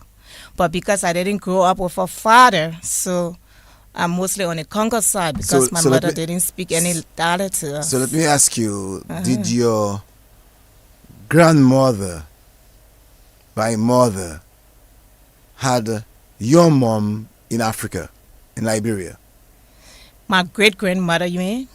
Your mother is from Africa. Mm-hmm. All right. So how did that link of Africa started? Who went to Africa? I believe that's her mothers went to Liberia because my mother didn't get to see her mother. Her mother died in childbirth. Wow. Mm. Oh. So my mother didn't. She was a baby, so you can say she already saw her mother because she can't remember her mother. Her mother died in childbirth. But my aunt explained the story for me. Said that's why your mom so light skinned. My mother was very light skinned with long hair because our parents, her great grandparents came from here, America. When I say here, yeah. I'm very happy that I was able to speak with you. Yeah, very interesting. And I'm sure that the general public themselves would have enjoyed the 5 minutes that you gave us. Right. Let me ask you, what language do you all speak in Liberia? I think we have, if I'm not mistaken, if I know my geography right, I think we have 32 languages, dialects. I think. 32 dialects. Wow. Now that's different from languages. Dialects is, you don't learn dialect in school. It's a local language. Yeah, it's a local language. So give me your local language. I know you said you cannot, but I'm sure you know a few words. I don't speak any dialect because, as I said, my mother people came from America, so they were the civilized people. So-called civilized people. So she didn't speak anything. Yeah. Wow. Yeah. So if someone... But my father could speak Bassa very well. Yeah. I got to know my father when I was 15. And then by the time I got introduced to him, the war came, so I really didn't get to know the man. Okay. And you're not so sure if he's alive? Huh? And you're not so sure if he's alive or dead? He's dead. I buried him. Oh, you buried him? Yeah, I buried him. He waited for me. I left from America, went to see him, and he died. And I buried him. Very interesting. Very interesting. Very interesting. Well, I have a very interesting story. Trust me, I'm trying not to tell you my life story because I don't want to cry on your radio station, but I've been through a lot. No, we can understand that. I mean, if you have to give you 5 more minutes to tell us a little bit more of your... I don't mind go beyond the 5 minutes. It's 11 o'clock. That's our cutting point. But very unfortunate thing that life could offer someone, I have gotten my share of it. Yeah, it's very very unfortunate in life. So there might be some people who might be listening to you who would like to hear your life story or some part of your life story that can really help them to to be free. So give us 5 minutes of that life story. You have to, like my sister said, you have to stay focused. It's not where you come from. I don't believe it's where you come from, but where do you see yourself? Yeah. You're looking at a woman who have been through a lot in life. I was disowned before I was even born. I never had a father. I had a single mother struggling with her children, but she had to make ends meet. We had to sell to eat the same thing, but I didn't see myself there. I saw myself beyond that. And through my sister's help, she helped me to help me move forward. It's not where you were born, but where do you see yourself? I saw myself being out of poverty. I always been an A student, but just that I was born in poverty, but I didn't see myself being poor. So. And you went to school? Did well? I came to America, went through the channel like everybody else, sat for 2 years fighting for immigration, went through the step, and they told me I couldn't speak English. I had to do English as ESL, English as second language, got a GED. When I came, I was already in college, but I had to start from GED and worked my way all the way, got my AA, worked my way through my bachelor's, and worked my way through my master's. And she's going to be the doctor soon. By the grace of God. Uh-huh. Yeah. That's a good story. You have to persevere in life. You have to. It's not where you were born, but where do you see yourself? That little bit you told us is quite a lot. Very good. Very interesting. You were in college. You had to go back and start way back. Yes, yeah. And learn the English language according to them. The second language. And allow you now to have your masters. That's a good story to tell. Story. You know, that's a good story. Well, And I really want to say to you, I didn't catch the name. The name again. My name? Yes. John John. That's my father, who they told me he was. Etta, Etta, is my mother. So you put the two together. John Etta. Yes. Wow, your dad is a bright guy. John and Etta. Yeah. Your Patience is because of what happened between the two of them. My mother told me I had to be patient for her to introduce me to this man. So that's why she named me Patience. Everybody out of the circle of being on professional level knows me as Patience. You have to wait. That's what she told me. That's a nice story. You have to so wait. I had you to have, wait. You have your father's name, John, and you have your mother's name, Etta. John Etta. Yes. So you have a piece of both of them. Yes. And just have some patience to achieve Until whatever I you get want to to. meet him, and I had that patience for 15 years. It took me to meet him. Your mom knew why she gave you that name, Patience. Very interesting story. Wow. The final word, Cecil? Final words, Seraphine? Yes. So as Jonetta said, it's not where you started, it's where you want to be. So you have to stay focused and, have your goals and work towards those goals. Of course, there are going to be obstacles, but you have to go beyond the obstacles and stay strong and always remember, God is the one that's going to see you through. So no matter what it is, no matter what you're going through, always go back to your Creator. He is the one who's going to strengthen you. He's the one who's going to protect you. And He's the one who's going to favor you with grace and abundance to see you through no matter where you are and what you do. What do you think of the program tonight, Dr. Seraphine? It's a wonderful program. It's a wonderful program, and I am introducing it to a lot of people that they should come in and talk about their own experiences and their own struggles and how they have accomplished or got to whatever they have accomplished, to encourage other people that they can do it. They can do it as well. Success is not material things. It's who you are within you and how much you can reach out to other people and make them feel that they are important as well. So even if you are sitting in a wheelchair, doesn't mean that you can't do anything. That's true. You still have the strength and you still have the courage to make a difference. And even if your legs are not moving, but your hands can move, and your mouth can move as well. You could say something, and whatever you say to somebody could touch that person's life. So don't look back. I mean, you could look back, but don't give up. Don't give up. Don't give up the fight. Yeah. You will never win if you don't keep the fight. So keep fighting, keep trying, and even if you fall, you got to stand up again, and plant that seed. If you plant the seed of gratitude, you will reap gratitude. If you plant the seed of beauty, you will reap the beauty. If you plant the seed of love, others will love you. And hopefully that we can all make this place a better world, and be a part of the process of changing the world to making it better. A better place. Making it a better place. Francisca said to you, Amen. Amen. And she said, not bad, my sister. Oh. Brenda Alexander said to you, hats off to this lady. Her story is very interesting. Oh. And Sandra Norris also said, very true. And Rosalind Sevre McLean says, very interesting program tonight. Thank you for sharing your story. Oh. And Anthony Henderson said, nice program, Cecil. Now to you, John Etter. I will not forget that. John Etter. Patience. Patience. I accept it. That's my name. Right. So one guy said to you, good night, John Etter. And someone said, Brenda Alexander said, Cecil, what an incredible show tonight. I want to find out now from John Etter, Patience, Yes. Liberian. Yes, ma'am. What did Yes, you sir. make of this program? First of its kind you heard on a radio station?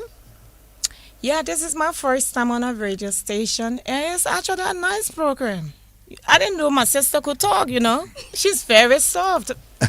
Between the two of us, I'm always the outspoken one, but you pulled it out of her tonight, so I enjoyed the program. My other sister is also watching it in Canada. Ah, okay. Yeah, I told So her to I watch can imagine, you know, that you will make it your duty every Sunday night, wherever you are. Oh, it comes on every Sunday, Yeah. okay. Yeah, every Sunday we are on, you know, getting the lives of stories of the lives of people who have gone through life. Because sometimes we are seeing the success, but we have not heard You see or, my or we do not story. know The road. or the road the person had to get through that success. Thank you.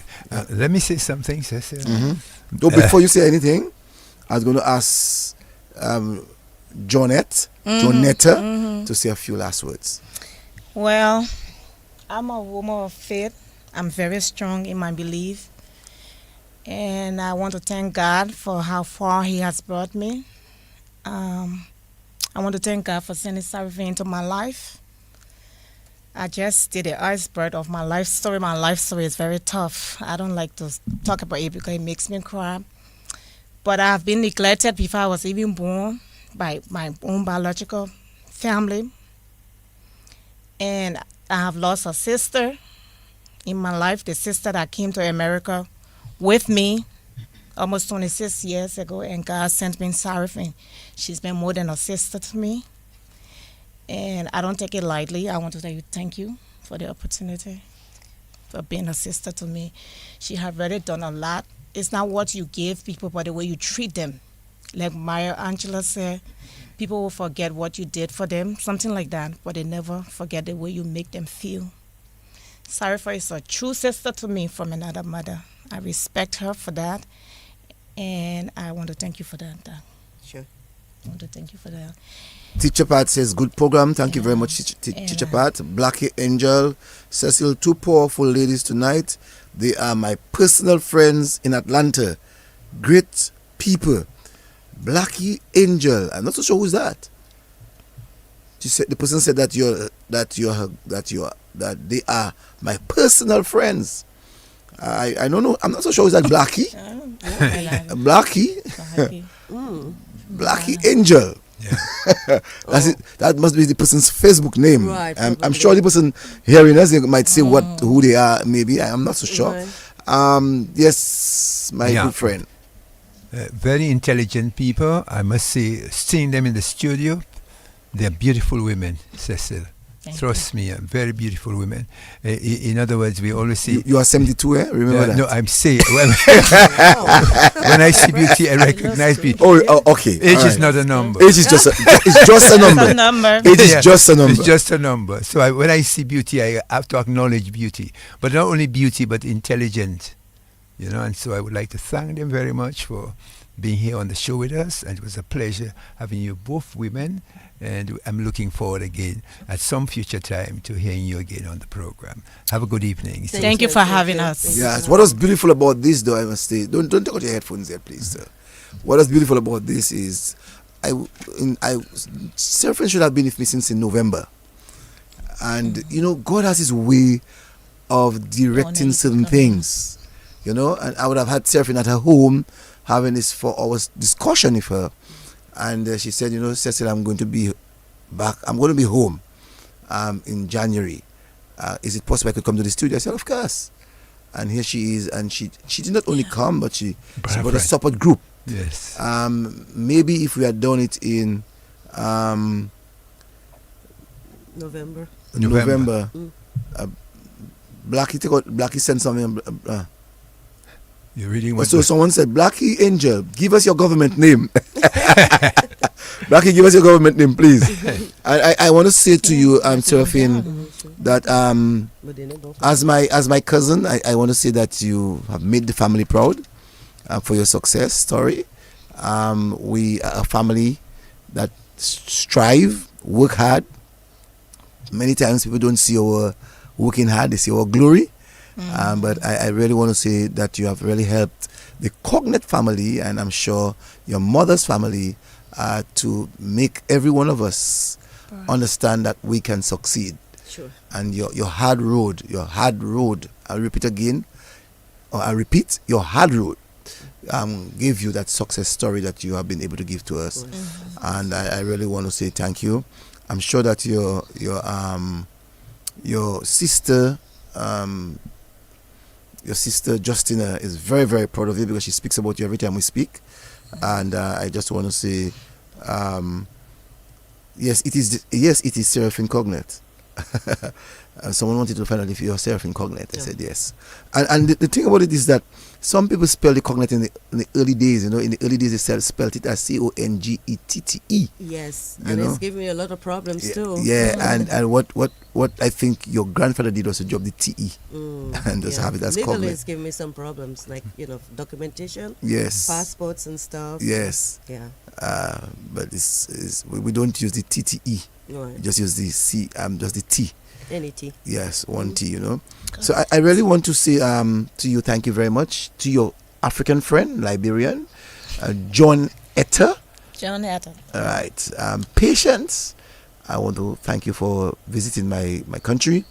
I'm sure that you will give of our story when you get back. I know the biggest story you might give is that we have some tiny roads. And the other part that you'd add is that it's remind you quite a lot of Liberia. Seriously. And the third part is that our people are warm and friendly. If you can go out there and do that just for us, we can consider you an ambassador for Dominica. Thank you very much. She's coming back. She's buying a house. So. I'm trying to get a house. I thought she was making a joke when she asked me today. No, I'm not joking. I'm serious. Well, I can get you one. Yeah. I thought you were making a joke. Thank you. I'm serious. This is my home.